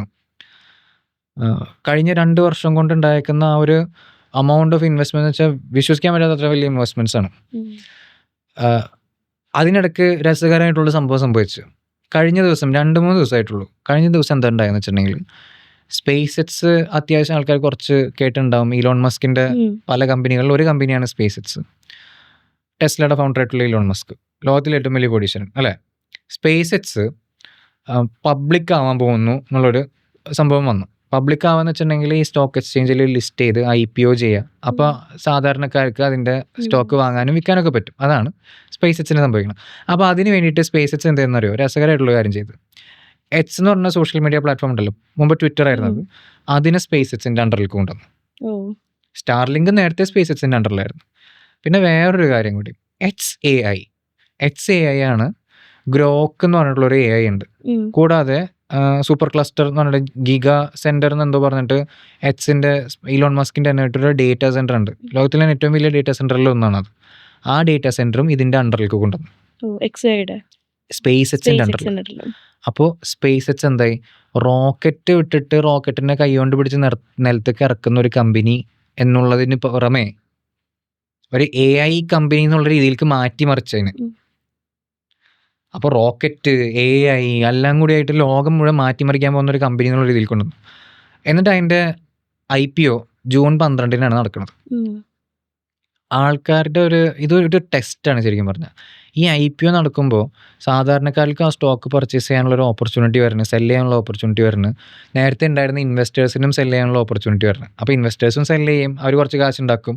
നേരത്തെ ആൾക്കാർ, സാധാരണക്കാർ ചിലപ്പോൾ വാങ്ങിക്കും, ചിലപ്പോൾ വാങ്ങിക്കില്ല. അപ്പോൾ അത് വാങ്ങിച്ചില്ല എന്നുണ്ടെങ്കിൽ അതിൻ്റെ പൈസ അത് നേരെ ഇടിയും, അതാകെ തകർന്നു പോകും. സോ അങ്ങനെ തകരുകയാണെങ്കിൽ AI എന്നൊരു ബബിൾ, ലക്ഷക്കണക്കിന് കോടികൾ പോകുന്ന ഈ ബബിൾ ഇങ്ങനെ വീർത്ത് വന്ന് അത് പട്ടക്കേന്ന് അങ്ങനെ പൊട്ടിത്തെറിക്കും. എന്നിട്ട് AI എന്ന് പറഞ്ഞ സാധനം ഇല്ലാതാവും. AI മുന്നത്തെ പോലത്തെ അത്ര ഗ്രോത്ത് ഉണ്ടാവില്ല, താന്നു പോകും. ഇങ്ങനത്തെ ഒരു സംഭവം 1999 നടന്നിട്ടുണ്ട്. അതിനാണ് .com ബബിൾ എന്ന് പറയുന്നത്. നമ്മൾ സെർച്ച് ചെയ്ത് നോക്കുകയാണെങ്കിലും ഗൂഗിളിലൊക്കെ തപ്പാണെങ്കിൽ നമുക്ക് .com ബബിളിനെ കുറിച്ച് അറിയാൻ പറ്റും. അതായത് .com എന്നുള്ള പേരുള്ള എല്ലാ കമ്പനികൾക്കും സ്റ്റോക്ക് മാർക്കറ്റിൽ ഭയങ്കരമായിട്ട് വില കൂടുന്നു. .com വെച്ച് ചെയ്യുന്ന എന്ത് ബിസിനസ്സും വളരുന്നു, അല്ലാത്ത ബിസിനസ്സുകളൊക്കെ താന്നു പോകുന്നു. അങ്ങനെ പെട്ടെന്നൊരു ദിവസം 99 ശേഷം 2001, 2099 ആ ടൈമിൽ ഇതൊക്കെ വെറുതെയാണ്, .comന്റെ പേരിൽ വലിയ ലോകാവസാനം ഒന്നും ഉണ്ടാകാൻ പോകുന്നില്ല, അത് അത്ര വലിയ വ്യത്യാസമൊന്നും ഉണ്ടാക്കാൻ പോകുന്നില്ല എന്നുള്ള സത്യാവസ്ഥ സാധാരണക്കാർക്ക് മനസ്സിലാവുന്നു. അതോടുകൂടെ എല്ലാ ഇൻ്റർനെറ്റ് കമ്പനികളും തകർന്ന് തരിപ്പണാവുന്നു. അതിൻ്റെ ഒരു ഭാഗമായിട്ടാണ് യാഹു. പണ്ട് അത്യാവശ്യം നല്ല പോപ്പുലർ ആയിരുന്ന ഒരു കമ്പനിയാണ് യാഹു എന്നൊരു കമ്പനി. അത് ഗൂഗിളൊക്കെ വരുന്ന സമയത്ത് യാഹു ആണ് സെർച്ചിൽ ഏറ്റവും ടോപ്പ്. ഗൂഗിളൊന്നും എവിടെ ഇല്ല. യാഹു എന്നുള്ള കമ്പനി ഗൂഗിളിനെ കാശ് വിലക്ക് വാങ്ങിക്കാന്ന് വരെ പറഞ്ഞതാണ്. ഗൂഗിൾ സമ്മതിച്ചില്ല. യാഹു പതുക്കെ താന്ന് പോകുന്നു. ഗൂഗിൾ ആണെങ്കിൽ Google is growing, other companies are growing, slowly growing. പക്ഷെ നേരത്തെ പോലത്തെ ഭയങ്കര ഗ്രോത്ത് ഇല്ല. That bubble burst. എല്ലാവരും .com എന്ന് പറഞ്ഞ സ്വപ്നം പെട്ടെന്ന് അതില്ലാതായി. അങ്ങനെ ഒരു സിറ്റുവേഷൻ AI ഉണ്ടാവാം എന്നുള്ളൊരു പോയിന്റാണ് സ്പേസ് എക്സിൻ്റെ IPO എന്ന് പറഞ്ഞത്. സ്പേസ് എക്സിൻ്റെ IPO സക്സസ്ഫുൾ ആയില്ലെങ്കിൽ AI തകർന്ന് തരിപ്പണ നിലത്ത് നടക്കും. പക്ഷേ സ്പേസ് എക്സിൻ്റെ IPO it happened. And Elon Musk ലോകത്തിലെ ഏറ്റവും വലിയ കോടീശ്വരനായിരുന്നു. അതിനും കൂടുതൽ വലിയ കോടീശ്വരനായി. 100 ലക്ഷം കോടിയും അപ്പുറമാണ് മൂപ്പരുടെ ആസ്തി. ഇപ്പോൾ ഒറ്റ ദിവസം കൊണ്ട് 10-25 ലക്ഷം കോടി ആസ്തി കൂടെ ഇപ്പം അങ്ങനെയൊക്കെ സംഭവിച്ചു. So that means people trust and believe that AI is still going to grow. May be the bubble will burst. May be ആ AI എന്ന് പറയുന്ന വലിയ സ്വപ്നങ്ങളൊക്കെ തകർന്നിരിക്കണം. പക്ഷെ one thing is for sure, internet ഉണ്ടായ സമയത്ത് ആ ബബിൾ ബേഴ്സ്റ്റ് ചെയ്തെങ്കിലും 2015, 16, 17 സമയങ്ങളിൽ ഒരു സാധാരണക്കാരൻ ഇൻ്റർനെറ്റായിട്ട് എത്രമാത്രം ഇടപഴകുന്നു. ആ 15, 16 മുതൽ ഇപ്പോൾ 2020 നോക്കുമ്പോൾ നമ്മൾ ഇൻ്റർനെറ്റിൻ്റെ പുറത്ത് ചിലവഴിക്കുന്ന സമയം ഇൻ്റർനെറ്റിൻ്റെ അകത്ത് ചിലവഴിക്കുന്ന സമയം വെച്ച് നോക്കി വെക്കുക. അത് കമ്പയർ ദാറ്റ് ടു 2005, 2006, 2007, 2005, 2006 സമയങ്ങളിൽ ഇൻ്റർനെറ്റ് എന്ന് പറഞ്ഞ സാധനം ഉണ്ടെന്ന് തന്നെ പലർക്കും അറിയില്ല.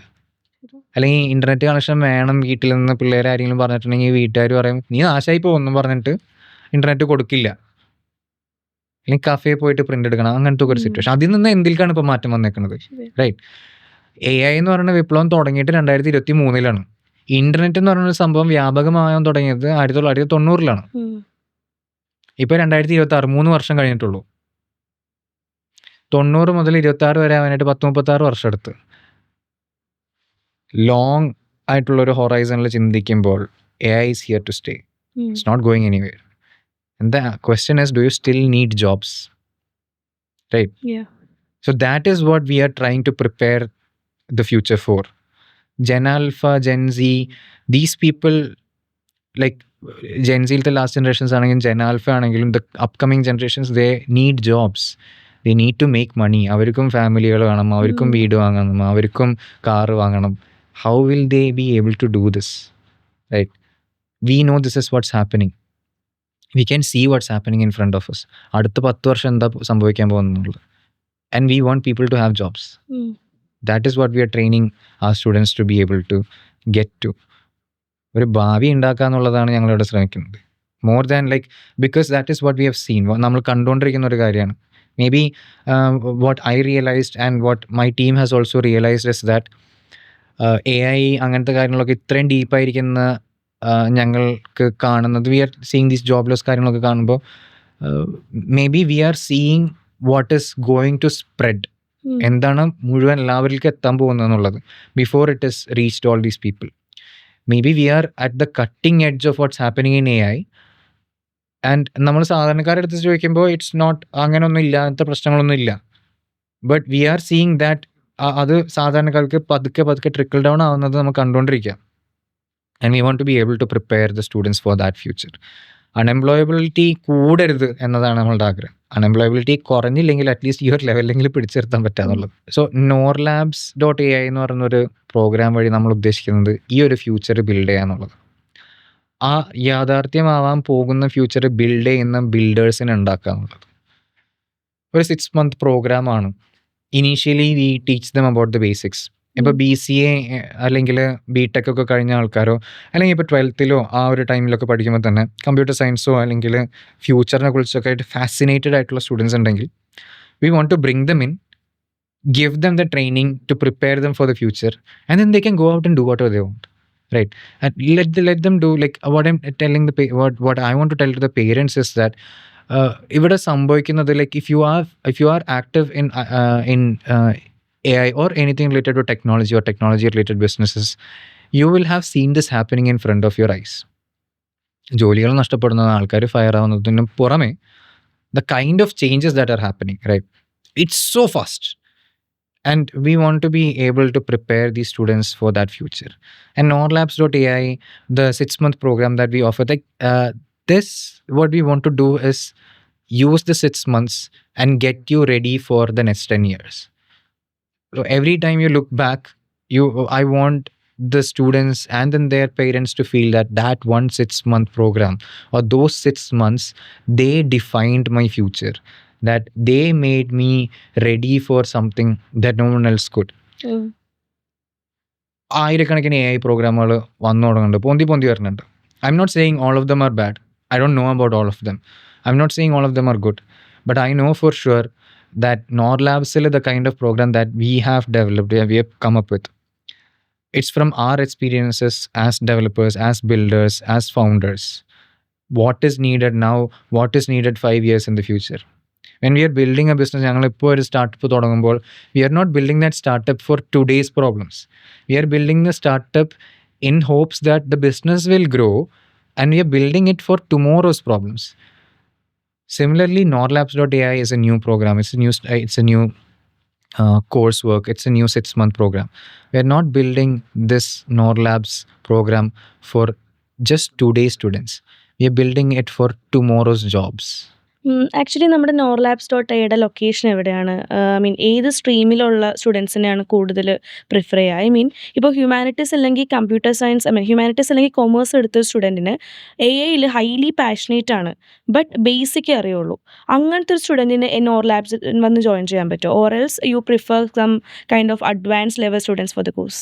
While our preferences are for people who have some kind of exposure to computer science, അതായത് ഇപ്പോൾ BTech കഴിഞ്ഞ സ്റ്റുഡൻസ്, മേ ബി കമ്പ്യൂട്ടർ സയൻസിൽ തന്നെ അല്ലെങ്കിൽ BCA അല്ലെങ്കിൽ മറ്റ് ഫീൽഡിലാണെങ്കിലും BTech കഴിഞ്ഞ students.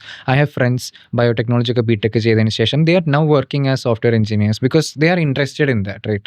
So those kind of students, of course, we welcome them. Humanities or commerce or ആ സ്ട്രീമുകളാണെങ്കിലും I know of people who build their own small tools. Like ഒരു നമ്മളുടെ friends എല്ലാവരും കൂടിയും പുറത്ത് പോകുന്ന സമയത്ത് ചിലപ്പോൾ ആരെങ്കിലും ഒരാളായിരിക്കും ചായക്ക് പൈസ കൊടുക്കണം, ഒരാളായിരിക്കും ടിക്കറ്റിന് പൈസ കൊടുക്കണത്, ഒരാളായിരിക്കും ഇത് ഊബർ ബുക്ക് ചെയ്യണത്. അപ്പോൾ അതിൻ്റെ സ്പ്ലിറ്റ് ഇടുന്ന പരിപാടിയൊക്കെ ഗൂഗിൾ പേയിലൊക്കെ സ്പ്ലിറ്റ് ഉണ്ട്. അതേപോലെ തന്നെ സ്പ്ലിറ്റ് ഇടുന്ന പരിപാടിക്കൊക്കെ വേണ്ടിയിട്ട് ചെറിയ ആപ്പ് ഉണ്ടാക്കുന്ന ആൾക്കാരൊക്കെ ഉണ്ട്, സിമ്പിളായിട്ടുള്ള സാധനങ്ങൾക്ക്.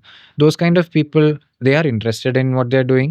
They're doing it as a hobby, and if they find that as a passion, if they find it as, oh, this is interesting. And when I talk about people who are coming from the commerce side, like I said, right, marketing, sales, those functions, customer support, those kind of functions, especially in terms of marketing operations, these are the things that people who are coming from commerce stream are sometimes interested in. When they see that the kind of things that AI is capable of doing, AIക്ക് ചെയ്യാൻ പറ്റാവുന്ന കാര്യങ്ങൾ, add ഉണ്ടാക്കുക, video ഉണ്ടാക്കുക, shoot ചെയ്യുക, content create ചെയ്യുക, content strategise ചെയ്യുക, then I'll tell them and if they are trying to do things by themselves, ഇങ്ങനത്തെ സംഭവങ്ങളൊക്കെ ചെയ്യാൻ നോക്കുന്നുണ്ടെങ്കിൽ, my answer to them is, yeah, sure, you guys are welcome here too. We want you to come here and learn these things the right way. So maybe going into the future, you're not just a marketer, but you are also a marketer who is able to create things, create the systems that create their marketing systems. So you are someone who has the expertise of a marketer, but at the same time the skills of an agentic AI developer, and you're also capable of going into a marketing company or a production company as a forward deployed engineer who has the skill set of a marketer, content creator, strategist, and is also an engineer or also a developer. That makes you extremely valuable. നമ്മളുടെ location എന്ന് പറയുന്നത് it comes here MG റോഡിനടുത്ത് തന്നെ ഈയാറ്റിൽ junction. അവിടെ വന്നിട്ടുണ്ടെങ്കിൽ HDFC ബാങ്കിൻ്റെ building ആണ്. ആ ബിൽഡിങ്ങിൽ 4th ഫ്ലോറിലാണ് നമ്മുടെ ലൊക്കേഷൻ വരുന്നത്. It's spacious enough, it's good enough. But there is one thing here, our course is not open to everyone. നമ്മൾ 100-200 ആൾക്കാരെ വെച്ചിട്ട് പഠിപ്പിക്കാനുള്ളൊരു ഉദ്ദേശത്തിലല്ല ഈ പരിപാടി തുടങ്ങിയിരിക്കുന്നത്. കാരണം we know the kind of mentorship, the kind of training that is required for a course like this. It has to be as personal as possible and it has to be as exclusive as possible. So നമ്മളൊരു limited ആയിട്ടുള്ളൊരു 20 പേരുടെ ഒരു batch വെച്ചിട്ട് start ചെയ്യുന്നത്. Because we want to give them a very hands-on training, teach each and every student. ഫസ്റ്റത്തെ ഒരു മന്തിൽ we bring everyone up to speed. We try to bring everyone to the same level, and then after the first month project is completed, then onwards you get to the serious meat of things where you start to build RAG based retrieval systems, and then retrieval systems use that actions perform ചെയ്യുന്നത് and all of those things. And based on your skill levels, the kind of things that you learn will also vary. Someone who already has like good enough decent amount of development skills, the kind of projects that we allot to you and we give you will also be a little bit more advanced. Maybe somewhat deeper into machine learning and deep learning. Maybe it is a lot more on the execution side of things, right? So our course is structured in a way that it is easy to understand, and our course is done in a place where it is easy to access. At the same time, you're building you for the future, and it is easy to understand for people who are coming from diverse fields. But our primary prerequisite is you have to be passionate about AI and interested in what's happening here. If I'm starting a business, first of all ഞാനൊരു receptionist അല്ലെങ്കിൽ front office ആ ഒരു ഡെസിഗ്നേഷനിലേക്കും sales handle ചെയ്യാനൊക്കെ എന്തായാലും ഒരു human ആയിരിക്കും. അപ്പോൾ ഏതൊക്കെ ജോബ് റോളാണ് ഇപ്പം ഞാനൊരു ബിസിനസ് സ്റ്റാർട്ട് ചെയ്യുകയാണെങ്കിൽ അത് ഏജൻറ്റിക് AI റീപ്ലേസ് ചെയ്യാൻ പറ്റുമോ? Very good question. Like I said initially, or e-commerce business you're starting, right? In that, I told you like how you can automate out and like leave the marketing side of things mostly to an AI. If you have a little bit of understanding about marketing, that is also very important, right? You need to know something Yeah, about marketing to be able to tell AI systems and agentic systems what to do. Yeah. But if you have no idea about marketing and you just let it do whatever, then there is no guidance, there is no angle, there is no specificity, and then it goes everywhere, and that means it goes nowhere, right? So marketing, one function we talked about how you do that. Sales another function is marketing brings in the leads, and then those leads are converted to sales, right? Sales is also where you upsell things, cross-sell things. Now, in your beauty brand, if you're selling a face mask, along with that, you might also say the best face wash to use with this face mask is XYZ face wash, which I am selling. So you give combo offers. Yeah. Right. Those kind of things. Now, you can have an active agent on the browser where people are going and then they're scrolling and they see this face mask and then a pop-up comes. And then that active agent tells this person that, hey, you're interested in this thing, why not try this also? So these are programmatic systems. They're not necessarily always agentic, but there can be agentic systems where every time you browse one or the other thing, you're led to like other products so that you know customers buy more stuff. That's one part of thing. Now in enterprise sales, where you are selling to businesses, sales is a little bit more complicated. It is less like selling to consumers when you sell to businesses. ഇപ്പോൾ നമുക്ക് beauty പ്രോഡക്ട്സിൻ്റെ സാധനങ്ങൾ നമ്മൾ വീട്ടിൽ തന്നെ ഉണ്ടാക്കുന്നതാണ്. And now you have a big company approaching you telling you that നമുക്കൊരു 10,000 എണ്ണത്തിൻ്റെ order വേണം, ഒരു വീക്കിൽ ഡെലിവർ ചെയ്യണം എന്നൊക്കെ പറയുമ്പോൾ you need to handle the negotiations, you need to handle the emails back and forths and all of those things. Maybe you're getting a lot of inquiries from businesses, right? How do you handle that as one person? Very difficult. Okay. You hire a sales representative or someone who is experienced in that. But if you yourself are also a decent enough sales representative and you know your brand and your business very well, you can set up sales agents who can converse on phone, on emails, on WhatsApp with your B2B leads and then to close them. Now, your consumers, they are calling you with complaints, with issues, asking for refunds and all of those things. ഒരു business തുടങ്ങിക്കഴിഞ്ഞിട്ടുണ്ടെങ്കിൽ നമ്മൾ ആദ്യം തന്നെ ഈ customer support എത്ര തലവേദന ആവുന്നതിനെ കുറിച്ച് വിചാരിക്കില്ല. We are focused on selling the product and making money. But eventually we realise that customer support is also a huge thing അല്ലേ? കസ്റ്റമർ സപ്പോർട്ട് എന്ന് പറയുമ്പോൾ ഞാൻ സെല് ചെയ്യുന്ന എൻ്റെ ബ്യൂട്ടി പ്രോഡക്ട്സിൻ്റെ എന്തെങ്കിലും ഇഷ്യൂ വന്നിട്ട് അല്ലെങ്കിൽ എന്തെങ്കിലും ഇഷ്യൂ അല്ല, ചിലപ്പോൾ ബോട്ടിൽ പൊട്ടിയിട്ടൊക്കെ ആയിരിക്കും അവർ കിട്ടിയേക്കണം. അതിൻ്റെ ഫോട്ടോ ഒക്കെ അയക്കും. അപ്പോൾ ഞാൻ ചെക്ക് ചെയ്തിട്ട് റീഫണ്ട് ആണെങ്കിൽ റീഫണ്ട്, അല്ലെങ്കിൽ റീപ്ലേസ്മെൻ്റ് ആണെങ്കിൽ റീപ്ലേസ്മെൻറ്റ്, ഇതെല്ലാം ഞാൻ ചെയ്യണം. ഞാൻ എന്ന ഒരു വ്യക്തിക്ക് എനിക്കാകെ 24 മണിക്കൂറുള്ളൂ. എൻ്റെ പ്രോഡക്റ്റ് വൈറലായി കഴിഞ്ഞിട്ടുണ്ടെങ്കിൽ ഞാൻ പെട്ടു. എങ്ങനെ പെട്ടു എന്ന് വെച്ചിട്ടുണ്ടെങ്കിൽ എനിക്ക് എല്ലാവർക്കും കസ്റ്റമേഴ്സിന് റിപ്ലൈ കൊടുക്കാൻ പറ്റില്ല. റിപ്ലൈ കൊടുക്കാൻ പറ്റാത്തതിൻ്റെ പേരിൽ തന്നെ എല്ലാ കസ്റ്റമേഴ്സും വന്നിട്ട് നെഗറ്റീവ് റിവ്യൂ ഇടും. ഇത് കൊള്ളില്ല, ഭയങ്കര ബാഡ് ഇതാണ് സർവീസാണ്, ഇവർ ഇത് റീഫണ്ട് ചെയ്യണില്ല, അവർ സ്കാമേഴ്സ് ആണെന്നൊക്കെ പറഞ്ഞാൽ അതൊക്കെ ഇടും. അപ്പോൾ അതോടെ കൂടെ എൻ്റെ ബിസിനസ് തകർന്നു പോകും. സ്കാമേഴ്സ് എന്ന് പറഞ്ഞൊരു സാധനം വന്നു കഴിഞ്ഞിട്ടുണ്ടെങ്കിൽ it's negative, right? So maybe I hire a customer support representative. പക്ഷേ അത് ഒരാളെ ഹയർ ചെയ്തിട്ട് എത്ര നേരം എടുക്കും? എനിക്ക് അത്രയും നേരം വെയിറ്റ് ചെയ്യാൻ പറ്റുമോ? ഇനിയിപ്പോൾ ഒരാളെ ഹയർ ചെയ്തെന്ന് തന്നെ വിചാരിക്കും, പക്ഷേ ഇത്ര വോളിയം വരുമ്പോൾ ഒരാൾക്ക് ഹാൻഡിൽ ചെയ്യാൻ പറ്റും. എനിക്ക് 2, 3, 4 ആൾക്കാർ വേണ്ടിയുള്ളൂ. What will I do? So in that scenario agentic support systems and customer support handling, കോളുകൾ എടുക്കുന്നു, വാട്സാപ്പിൽ റിപ്ലൈ ചെയ്യുന്നു, മെസ്സേജസ് അണ്ടർസ്റ്റാൻഡ് ചെയ്യുന്നു, ഫോട്ടോ അയക്കുമ്പോൾ അത് ജെന്യുവിൻ ആണോ ഫേക്ക് ആണോ എന്നുള്ളത് ചെക്ക് ചെയ്യുന്നു. There are several AI systems that has to work in tandem together, right, to execute this function, because it's an agentic AI system and it's an execution focused problem. So adina agentic AI will help you. So one thing that this enables is it makes it possible for single person businesses to exist. ഒരാൾ തന്നെ maybe 1-2 additional ആൾക്കാരുണ്ടാവും handling sales, marketing, customer support, logistics, all the വെൻഡേഴ്സിനായിട്ടുള്ള സംസാരങ്ങൾ. വെൻഡേഴ്സിനായിട്ടുള്ള സംസാരങ്ങൾ വേറൊരു വലിയ വിഷയമാണ്. It's not these are not things that നമ്മളൊരു സാധാരണക്കാരൻ നിലക്കൊരു ജോലിക്ക് പോകുന്ന വീട്ടിൽ വരുന്ന സാധനങ്ങൾ ഓർഡർ ചെയ്യണം, ഫുഡ് ഓർഡർ ചെയ്യണം. It's not things that we think about. പക്ഷേ these are the realities of businesses, right? Lots of touch points. So ഒരാൾ സ്വന്തമായിട്ടൊരു ബിസിനസ് തുടങ്ങി കഴിയുമ്പോഴാണ് ഈ തലവേദനയൊക്കെ കണ്ടിട്ട് ഓരോരുത്തർ ഹയർ ചെയ്യേണ്ടി വരുന്നത്. Now it makes it possible for single person businesses to exist, and then these single person businesses അവർ ഈ പല സർവീസുകൾ ഉപയോഗിച്ചിട്ടായിരിക്കും ഈ കസ്റ്റമർ സപ്പോർട്ട് ചെയ്യണതല്ല AI ആണെങ്കിൽ തന്നെ. സോ ആ സർവീസുകൾ ഉണ്ടാക്കാനായിട്ട് ആൾക്കാർ വേണം, ആ സപ്പോർട്ട് ചെയ്യാനായിട്ട് ആൾക്കാർ വേണം. മേ ബി അവർ ഇൻഹൗസ് സ്വന്തമായിട്ട് ചെയ്യാൻ നോക്കുമ്പോൾ അവർക്ക് കുറച്ച് ഫണ്ടിങ് ഉണ്ട്. So then this person will be hiring may be 1, 2, 3 മാർക്കറ്റേഴ്സിനെയും, ഒരു മാർക്കറ്റർ, ഒരു സെയിൽസ്, ഒരു കസ്റ്റമർ സപ്പോർട്ട്, അതിൻ്റെയൊക്കെ ഹെഡായിട്ട് എനിക്കായിട്ട് 2-3 ആൾക്കാരെ ഹയർ ചെയ്യുന്നു.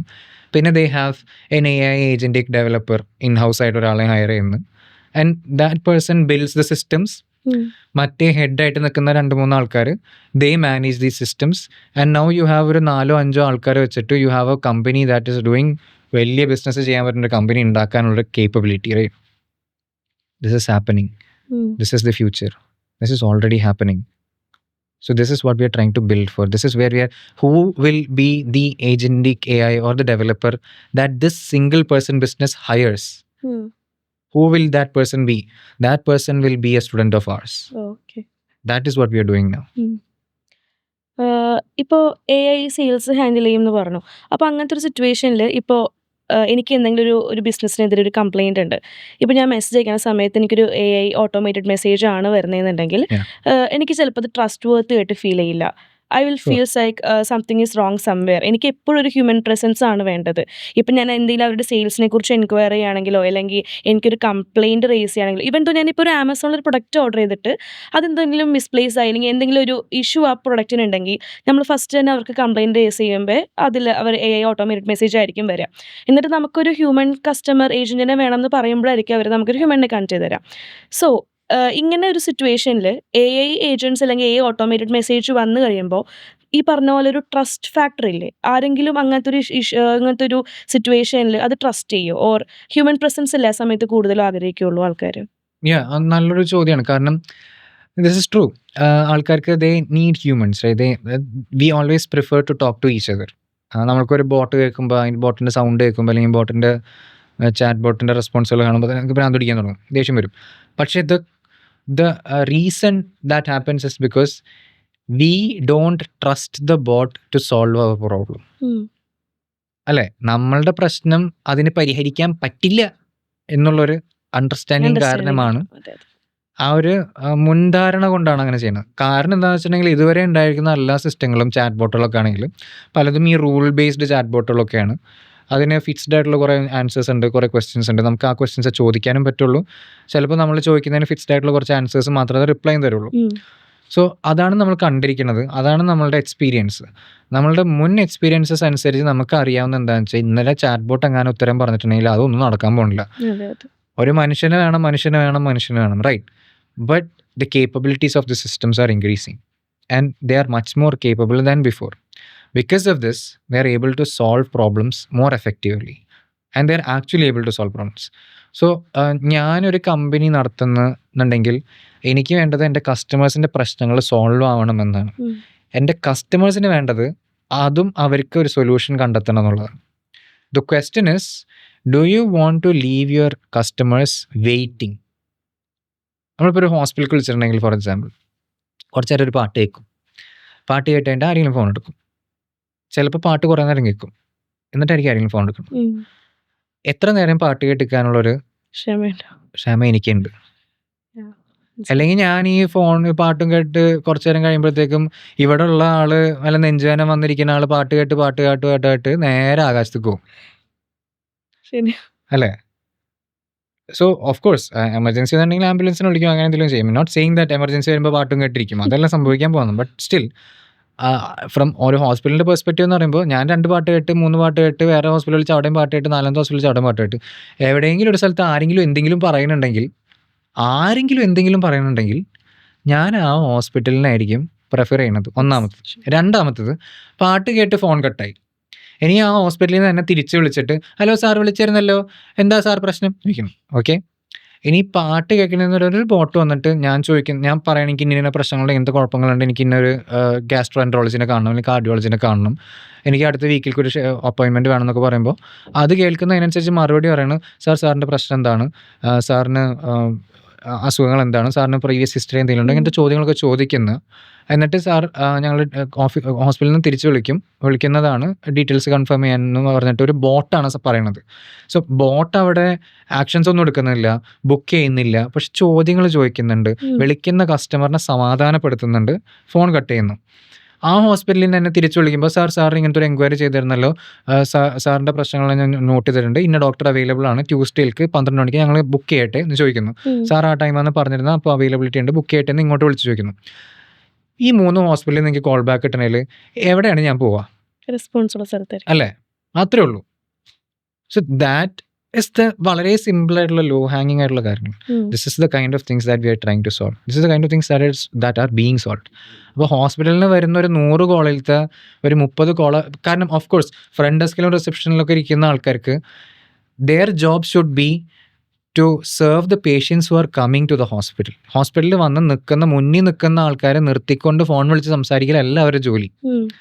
അവിടെ വന്ന് നിൽക്കുന്ന ആൾക്കാരെ സെർവ് ചെയ്യാൻ പറ്റുന്നതാണ് that makes the hospital experience more calming and more premium, ഒരു നമ്മളെ കെയർ ചെയ്യുന്നുള്ള ഫീലിംഗ് കിട്ടും.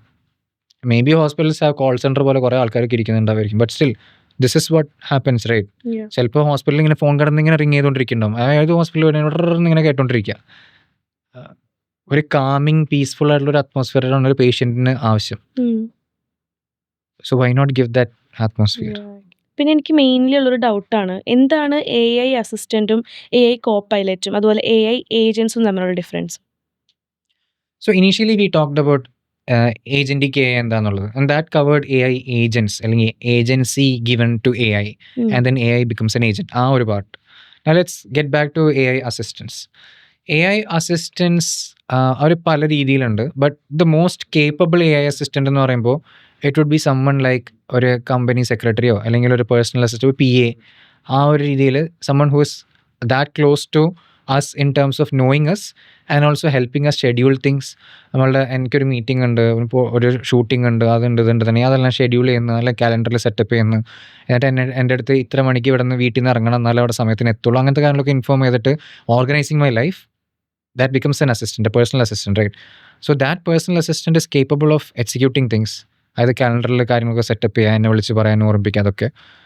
And then that assistant has agency, right? അങ്ങനെ പറയുമ്പോൾ so a personal assistant or an AI assistant is a subset, അല്ലെങ്കിൽ agentic AI എന്ന് പറഞ്ഞ സാധനത്തിൻ്റെ അണ്ടറിൽ വരുന്ന പല ഫങ്ഷൻസിൽ ഒന്നാണ് പേഴ്സണൽ അസിസ്റ്റൻറ്റ് അല്ലെങ്കിൽ AI അസിസ്റ്റൻസ് എന്ന് പറഞ്ഞത്. AI co-pilot എന്ന് പറഞ്ഞിട്ടുണ്ടെങ്കിൽ it sits beside me. Co-pilot എന്ന് പറയുമ്പോൾ ഇപ്പോൾ ഫ്ലൈറ്റ് ഓടിപ്പിക്കുമ്പോൾ 2 പൈലറ്റ്സ് ഉണ്ട് co-pilots ആയിട്ട്. ഒരു ഫ്ലൈയിങ് പൈലറ്റ് ഉണ്ടാവും, ഒരു co-pilot ഉണ്ടാവും. അങ്ങനെ സംതിങ് സിമിലർ ടു ദാറ്റ്. ഇപ്പോൾ റാലി റേസിംഗ്, കാർ റേസിംഗ് ഒക്കെ ആണെങ്കിൽ 2 പേരുണ്ടാവും, ഡ്രൈവറായിട്ടും ഒരു ഡ്രൈവറായിട്ടും. അതേപോലെ തന്നെ ഞാനൊരു കോഡ് എഴുതണം അല്ലെങ്കിൽ ഞാനൊരു ഡോക്യുമെൻ്റ് എഴുതുമ്പോൾ എൻ്റെ ഡോക്യുമെൻ്റ് നോക്കിക്കൊണ്ട് എനിക്ക് ഇന്ന കാര്യങ്ങൾ ചെയ്യാൻ ലൈക്ക് സജഷൻസ് തരുന്നു, അല്ലെങ്കിൽ അതിനെ അനലൈസ് ചെയ്യുന്നു, എന്നിട്ട് അതിന് ഇമ്പ്രൂവ്മെൻറ്റ്സ് ഒക്കെ സജസ്റ്റ് ചെയ്യുന്നു. അങ്ങനത്തെ ഒരു സിസ്റ്റമാണ് ഒരു AI co-pilot. Now AI co-pilot is not taking actions as like an agentic AI would. അതൊരു ഫിനിഷ്ഡ് പ്രോഡക്റ്റ്, നമ്മളൊരു കംപ്ലീറ്റ്ലി റാൻഡമായ സാധനം കൊടുത്തിട്ട് അതിനൊരു ഫിനിഷ്ഡ് പ്രോഡക്റ്റ് ആക്കി കംപ്ലീറ്റ് എക്സിക്യൂട്ട് ചെയ്തൊരു ഔട്ട്പുട്ട് തരുന്നതല്ല. It sits beside us. ഞാനാണ് അവിടെ actually doing the work, but the co-pilot is sitting beside me and helping me do things, right? So it's one step behind agentic AI, but it's one step above or a basic generative AI. A generative AI that is specific for certain tasks. That is what you'd call a co-pilot. ഈ ലോകത്തിന് എന്തുണ്ടെങ്കിലും അതിനൊരു മെറിറ്റ്സും ഉണ്ട്, ഡിമെറിറ്റ്സും ഉണ്ട്. അതിപ്പോൾ AI ആണെങ്കിലുണ്ട്. അപ്പോൾ എന്താണ് agentic എയുടെ മെയിൻ ഡിമെറിറ്റ്സ് എന്ന് പറഞ്ഞാൽ? സോ ഏജന്റിക് എയുടെ കേസ് പറയുകയാണെങ്കിൽ, ഏജന്റിക് എയിൽ ഇപ്പോൾ കുറേ സ്റ്റെപ്സ് ഉണ്ടെന്ന് പറഞ്ഞില്ലേ. ലൈക്ക് നമ്മളൊരു ആക്ഷൻ ചെയ്യാനായിട്ട് കുറേ സ്റ്റെപ്സ് ഉണ്ടല്ലോ. ഒരു ആഡ് ഷൂട്ട് ചെയ്യാനാണെങ്കിൽ ആദ്യം പ്രീ പ്രൊഡക്ഷൻ ചെയ്യുന്നു, ആ പ്രീ പ്രൊഡക്ഷൻ്റെ പാർട്ടായിട്ട് അതിൻ്റെ അണ്ടറിൽ കുറേ സ്റ്റെപ്പ് ഉണ്ട്. സ്ക്രിപ്റ്റ് ഡിസൈൻ ചെയ്യണം, അത് ചെയ്യണം, ഇത് ചെയ്യുന്നു, എന്നിട്ട് അതിന് സ്റ്റോറി ബോർഡ് ഉണ്ടാക്കുന്നു, മൂഡ് ബോർഡ് ഉണ്ടാക്കുന്നു, അത് ആക്ടേഴ്സിനെ കണ്ടുപിടിക്കുന്നു, നമ്മൾ ഇൻഫ്ലുവൻസേഴ്സിനെ ആരാന്ന് വെച്ചാൽ കണ്ടുപിടിക്കുന്നു, ആ കാര്യങ്ങളെല്ലാം ചെയ്യുന്നു. എന്നിട്ട് നമ്മൾ പ്രൊഡക്ഷനിലേക്ക് പോകുന്നു. പ്രൊഡക്ഷനിൽ വീഡിയോ ഷൂട്ട് ചെയ്യുന്നുണ്ട്, അല്ലെങ്കിൽ വീഡിയോ ക്രിയേറ്റ് ചെയ്യുന്നുണ്ട്, പോസ്റ്റ് പ്രൊഡക്ഷൻ എഡിറ്റിംഗ് ഉണ്ട്, കാര്യങ്ങളുണ്ട്, ഷൂട്ടിംഗ് ഉണ്ട്, ഇപ്പോൾ പോസ്റ്റ് ചെയ്യുന്നുണ്ട്, ഇന്ന സമയത്ത് പോസ്റ്റ് ചെയ്യണം, ഇത്ര സൈസുള്ള ക്ലിപ്പ് വേണം, ആ ഒരു കൈൻഡ് ഓഫ് ഫുൾ സ്റ്റെപ്പ് ഉണ്ടല്ലോ, കുറേ സ്റ്റെപ്സ്. ഏജന്റിക് AI എന്ന് പറയുമ്പോൾ ഇപ്പോൾ അത് ഈ എല്ലാ സ്റ്റെപ്പുകളും ചെയ്ത് എക്സിക്യൂട്ട് ചെയ്ത് എല്ലാത്തിലും അതിൻ്റെ ഇൻ്റലിജൻസും അതിൻ്റെ അണ്ടർസ്റ്റാൻഡിങ് യൂസ് ചെയ്തിട്ട് പോകുന്നത്. അതിലൊരു ഫേറ്റൽ ഫ്ലോ എന്തായിരിക്കും എന്ന് വെച്ചിട്ടുണ്ടെങ്കിൽ, ആദ്യത്തെ സ്റ്റെപ്പിൽ ഒരു എറർ വന്നു വിചാരിക്കും, ഒരു 5% എറർ. അത് ഓരോ സ്റ്റെപ്പിലും കോമ്പൗണ്ട് ആവും. 5% എറർ, ആ എറർ വന്ന ബേസ് വെച്ചിട്ടായിരിക്കും അടുത്ത സ്റ്റെപ്പിലത്തെ സാധനം ഉപയോഗിക്കുന്നത്. അപ്പോൾ അത് മൾട്ടിപ്ലൈ ആയിട്ട് 10%. അങ്ങനെ ഒരു 2-3 സ്റ്റെപ്പ് കഴിയുമ്പോഴത്തേക്കും 100%ഉം കൊളായ സാധനം ഔട്ട്പുട്ട് കിട്ടുക. ഇതിന് നമ്മൾ AI-യിൽ ഇതിൻ്റെ അകത്തൊരു ഡ്രിഫ്റ്റ് എന്നാണ് ഇതിനെ പറയാം. എന്താണോ ടാസ്ക് കൊടുത്തേക്കണം, എന്താണോ ഗോൾ, അതിലേക്ക് എത്താനുള്ള പാത്ത് എന്താണോ, ആ പാത്തിൽ നിന്ന് ഡ്രിഫ്റ്റ് ചെയ്യുന്നതിനാണ് ഡ്രിഫ്റ്റ് എന്ന് പറയും. ഈ ഡ്രിഫ്റ്റ് മാനേജ് ചെയ്യണമെന്നുണ്ടെങ്കിൽ you need to be an expert in making agentic AI program. അപ്പോൾ സാധാരണ ഒരാൾ പോയിട്ടൊരു ക്ലോഡിൻ്റെ അടുത്തോ അല്ലെങ്കിൽ ഒരു ഗൂഗിൾ AI സ്റ്റുഡിയോ അങ്ങനത്തെ എന്തെങ്കിലും സ്ഥലത്തേക്ക് ഇങ്ങനത്തെ ഒരു പ്രോഗ്രാം, ഒരു AI പ്രോഗ്രാം ഉണ്ടാക്കി ഉണ്ടാക്കി തരും. അത് ചിലപ്പോൾ ഒരു 50% ഓഫ് യൂസ് കേസസ് സിനാരിയോയിൽ അത് വർക്ക് ചെയ്യും. ബാക്കി 50% അല്ലെങ്കിൽ 60 വർക്ക് ചെയ്ത് ബാക്കി 40% അത് കുളമായിരിക്കും. ആ കുളമായ സാധനം കറക്റ്റ് ചെയ്യുന്നിടത്താണ് യഥാർത്ഥമായിട്ടുള്ളൊരു ഏജന്റിക് AI ഡെവലപ്പറിൻ്റെ സ്കില്ലിരിക്കുന്നത്. അതിനാണ് നമ്മൾ ഈ പറഞ്ഞതുപോലെ ഈ ഡ്രിഫ്റ്റ് മാനേജ് ചെയ്യണത്. ആ ഡ്രിഫ്റ്റ് മാനേജ് ചെയ്യുകയാണെങ്കിൽ you get a very high performant AI. നേരത്തെ നമ്മൾ പറഞ്ഞില്ലേ, കസ്റ്റമർ സപ്പോർട്ടിൽ ടോക്ക് ചെയ്യുന്നതിന് ചിലപ്പോൾ കാര്യങ്ങളൊന്നും നടക്കില്ല, അതിന് വിശ്വസിക്കാൻ പറ്റാത്തതുകൊണ്ടാണ്.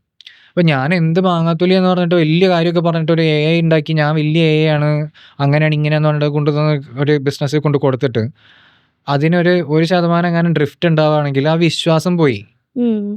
ഞാൻ ഹോസ്പിറ്റലിൽ കൊണ്ടുപോയി ഒരു AI-നെ വെക്കണം. ആ AI ഫോൺ വിളിക്കുന്ന ആൾക്കാരെ നിങ്ങൾക്ക് എന്താണ് അസുഖം, കാര്യങ്ങൾ എന്താണെന്ന് പറയുന്നതിന് പകരം നിങ്ങൾക്ക് ഇവിടെ ചികിത്സ ഒന്നും തരാൻ പറ്റില്ല കേട്ടോ, പോയി പണി നോക്കുമെന്ന് പറഞ്ഞിട്ടുണ്ടെങ്കിൽ എങ്ങനെ ഉണ്ടാവും? ഒരാളുടെ അടുത്ത് പറഞ്ഞാൽ മതി, അല്ലെങ്കിൽ എന്തെങ്കിലും ഒരു സിനാരിയോയിൽ അങ്ങനത്തെ ഒരു നെഗറ്റീവ് സാധനം ട്രിഗർ ആയാൽ മതി. സോ ഡ്രിഫ്റ്റ് മാനേജ് ചെയ്യണം. So these kind of things. പിന്നെ അതൊരു പാർട്ട് മാത്രം, വേറെ പാർട്ടുള്ള security, role based access controls. ആ ആക്സസ് കൺട്രോൾസ് മാനേജ് ചെയ്യണം. ആ ആക്സസ് കൺട്രോൾസിൻ്റെ മുകളിൽ കൂടെ കൺട്രോൾ പോകാൻ പാടില്ല. This has also happened. പല AI-കളും റോഗായിട്ട് പോയിട്ട് അതിൻ്റെ ഇട്ടേക്കുന്ന കൺട്രോളിൻ്റെ പുറത്ത് പോയിട്ട് കാര്യങ്ങൾ ആക്സസ് ചെയ്തിട്ട് സംഭവങ്ങൾ പണികൾ ഒപ്പിക്കാൻ നോക്കിയിട്ടുണ്ട്. ക്ലോഡിൻ്റെ ഒക്കെ പല എക്സ്പെരിമെൻറ്റ്സിൽ നടന്നിട്ടുണ്ട്. സോ ഇത്തരം കാര്യങ്ങൾ സംഭവിക്കാൻ പാടില്ല. അതിന് ഗാർഡ് റെയിൽസും കാര്യങ്ങളൊക്കെ അതിൻ്റേതായ രീതിയിൽ ഡിസൈൻ ചെയ്യണം, ഡെവലപ്പ് ചെയ്യണം. അതിന് ഈ ഏജന്റിക് AI സ്കിൽസ് വേണം, അല്ലെങ്കിൽ AI നേറ്റീവ് ഡെവലപ്പറിൻ്റെ സ്കിൽസ് വേണം, ഒരു AI ഡെവലപ്പറിൻ്റെ സ്കിൽസ് വേണം. That is necessary. അതില്ലാതെ സാധാരണ ഇപ്പോൾ ഒരു സാധാരണ സോഫ്റ്റ്വെയർ കമ്പനി ഞങ്ങൾ AI ഉണ്ടാക്കില്ല എന്ന് പറഞ്ഞിട്ട് പല വലിയ കമ്പനികളും ട്രഡീഷണൽ സോഫ്റ്റ്വെയർ ഡെവലപ്മെൻറ്റ് കമ്പനികളുണ്ട്. ഞങ്ങൾ AI ചെയ്യും എന്ന് പറഞ്ഞിട്ട് വന്നിട്ട് മറ്റ് വലിയ കമ്പനികളായിട്ട് ഇതിനെക്കുറിച്ചൊന്നും വലിയ വിവരമില്ലാത്ത ആൾക്കാർ ഞങ്ങൾക്ക് AI ചെയ്യണമെന്ന് ആഗ്രഹമുള്ള ആൾക്കാരുടെ അടുത്ത് പോയിട്ട് ഒരു പ്രൊജക്റ്റ് കൊടുക്കണം. 2 കോടി 3 കോടി 10 കോടിയൊക്കെ പ്രൊജക്റ്റ് ചെയ്യണം. അവരവിടെ പോയി എന്തെങ്കിലുമൊക്കെ കാട്ടിക്കൂട്ടും, കോളാക്കി കളയും, നശിപ്പിച്ച് കളയും. ഇവർ കാശും വാങ്ങിക്കും, മറ്റവരുടെ കാര്യങ്ങളെല്ലാം അവതാളത്തിലാവും. എന്നിട്ട് അവർക്ക് എന്താവും AI ഒന്നും മര്യാദയ്ക്ക് വർക്ക് ചെയ്യില്ല എന്നുള്ളൊരു ഫീലിംഗിലേക്ക് എത്തും. കാരണം എന്താണെന്ന് വെച്ചിട്ടുണ്ടെങ്കിൽ they are not doing it the right way. Right way ചെയ്യാനായിട്ട് you need this kind of people. That is a skill that we are trying to build here. അപ്പോൾ നമ്മുടെ പോഡ്കാസ്റ്റ് സീരീസ് ഓൾമോസ്റ്റ് എൻഡ് ചെയ്യാറായിട്ടുണ്ട്. അപ്പോൾ AI പഠിക്കാൻ പോകുന്നവരോടും പിന്നെ AI through ഒരു career ആഗ്രഹിക്കുന്നവരോടും എന്താണ് പറയാനുള്ളത്? ഞാൻ പ്രത്യേകിച്ച് പറയാതെ തന്നെ നിങ്ങൾക്ക് ന്യൂസ് പേപ്പർ വായിക്കുകയാണെങ്കിലും ന്യൂസ് കാണുകയാണെങ്കിലും ഒക്കെ അറിയാം, AI is the future. AI is the future എന്ന് പറയുന്നത് വെറുതെ ഒരു വാക്കായിട്ട് പറയണതല്ല. പല ജോലികളും ഇപ്പോൾ നടന്നുകൊണ്ടിരിക്കുന്നത് ട്രാൻസ്ക്രൈബിംഗ് ആയിട്ടോ കോഡിംഗ് ആയിട്ടോ അങ്ങനത്തുള്ള പല ജോലികളും ഇല്ലാതെ ആ മാറ്റങ്ങൾ വന്നുകൊണ്ടിരിക്കുന്നുണ്ട്. അടുത്തൊരു 10 വർഷത്തിനുള്ളിൽ സോഫ്റ്റ്വെയർ റിലേറ്റഡ് ആയിട്ടുള്ള മാത്രമല്ല, മാർക്കറ്റിംഗ്, സെയിൽസ് റിലേറ്റഡ് ആയിട്ടുള്ള പല ജോബുകളിലാണെങ്കിലും ഈ ചേഞ്ചസ് വരും.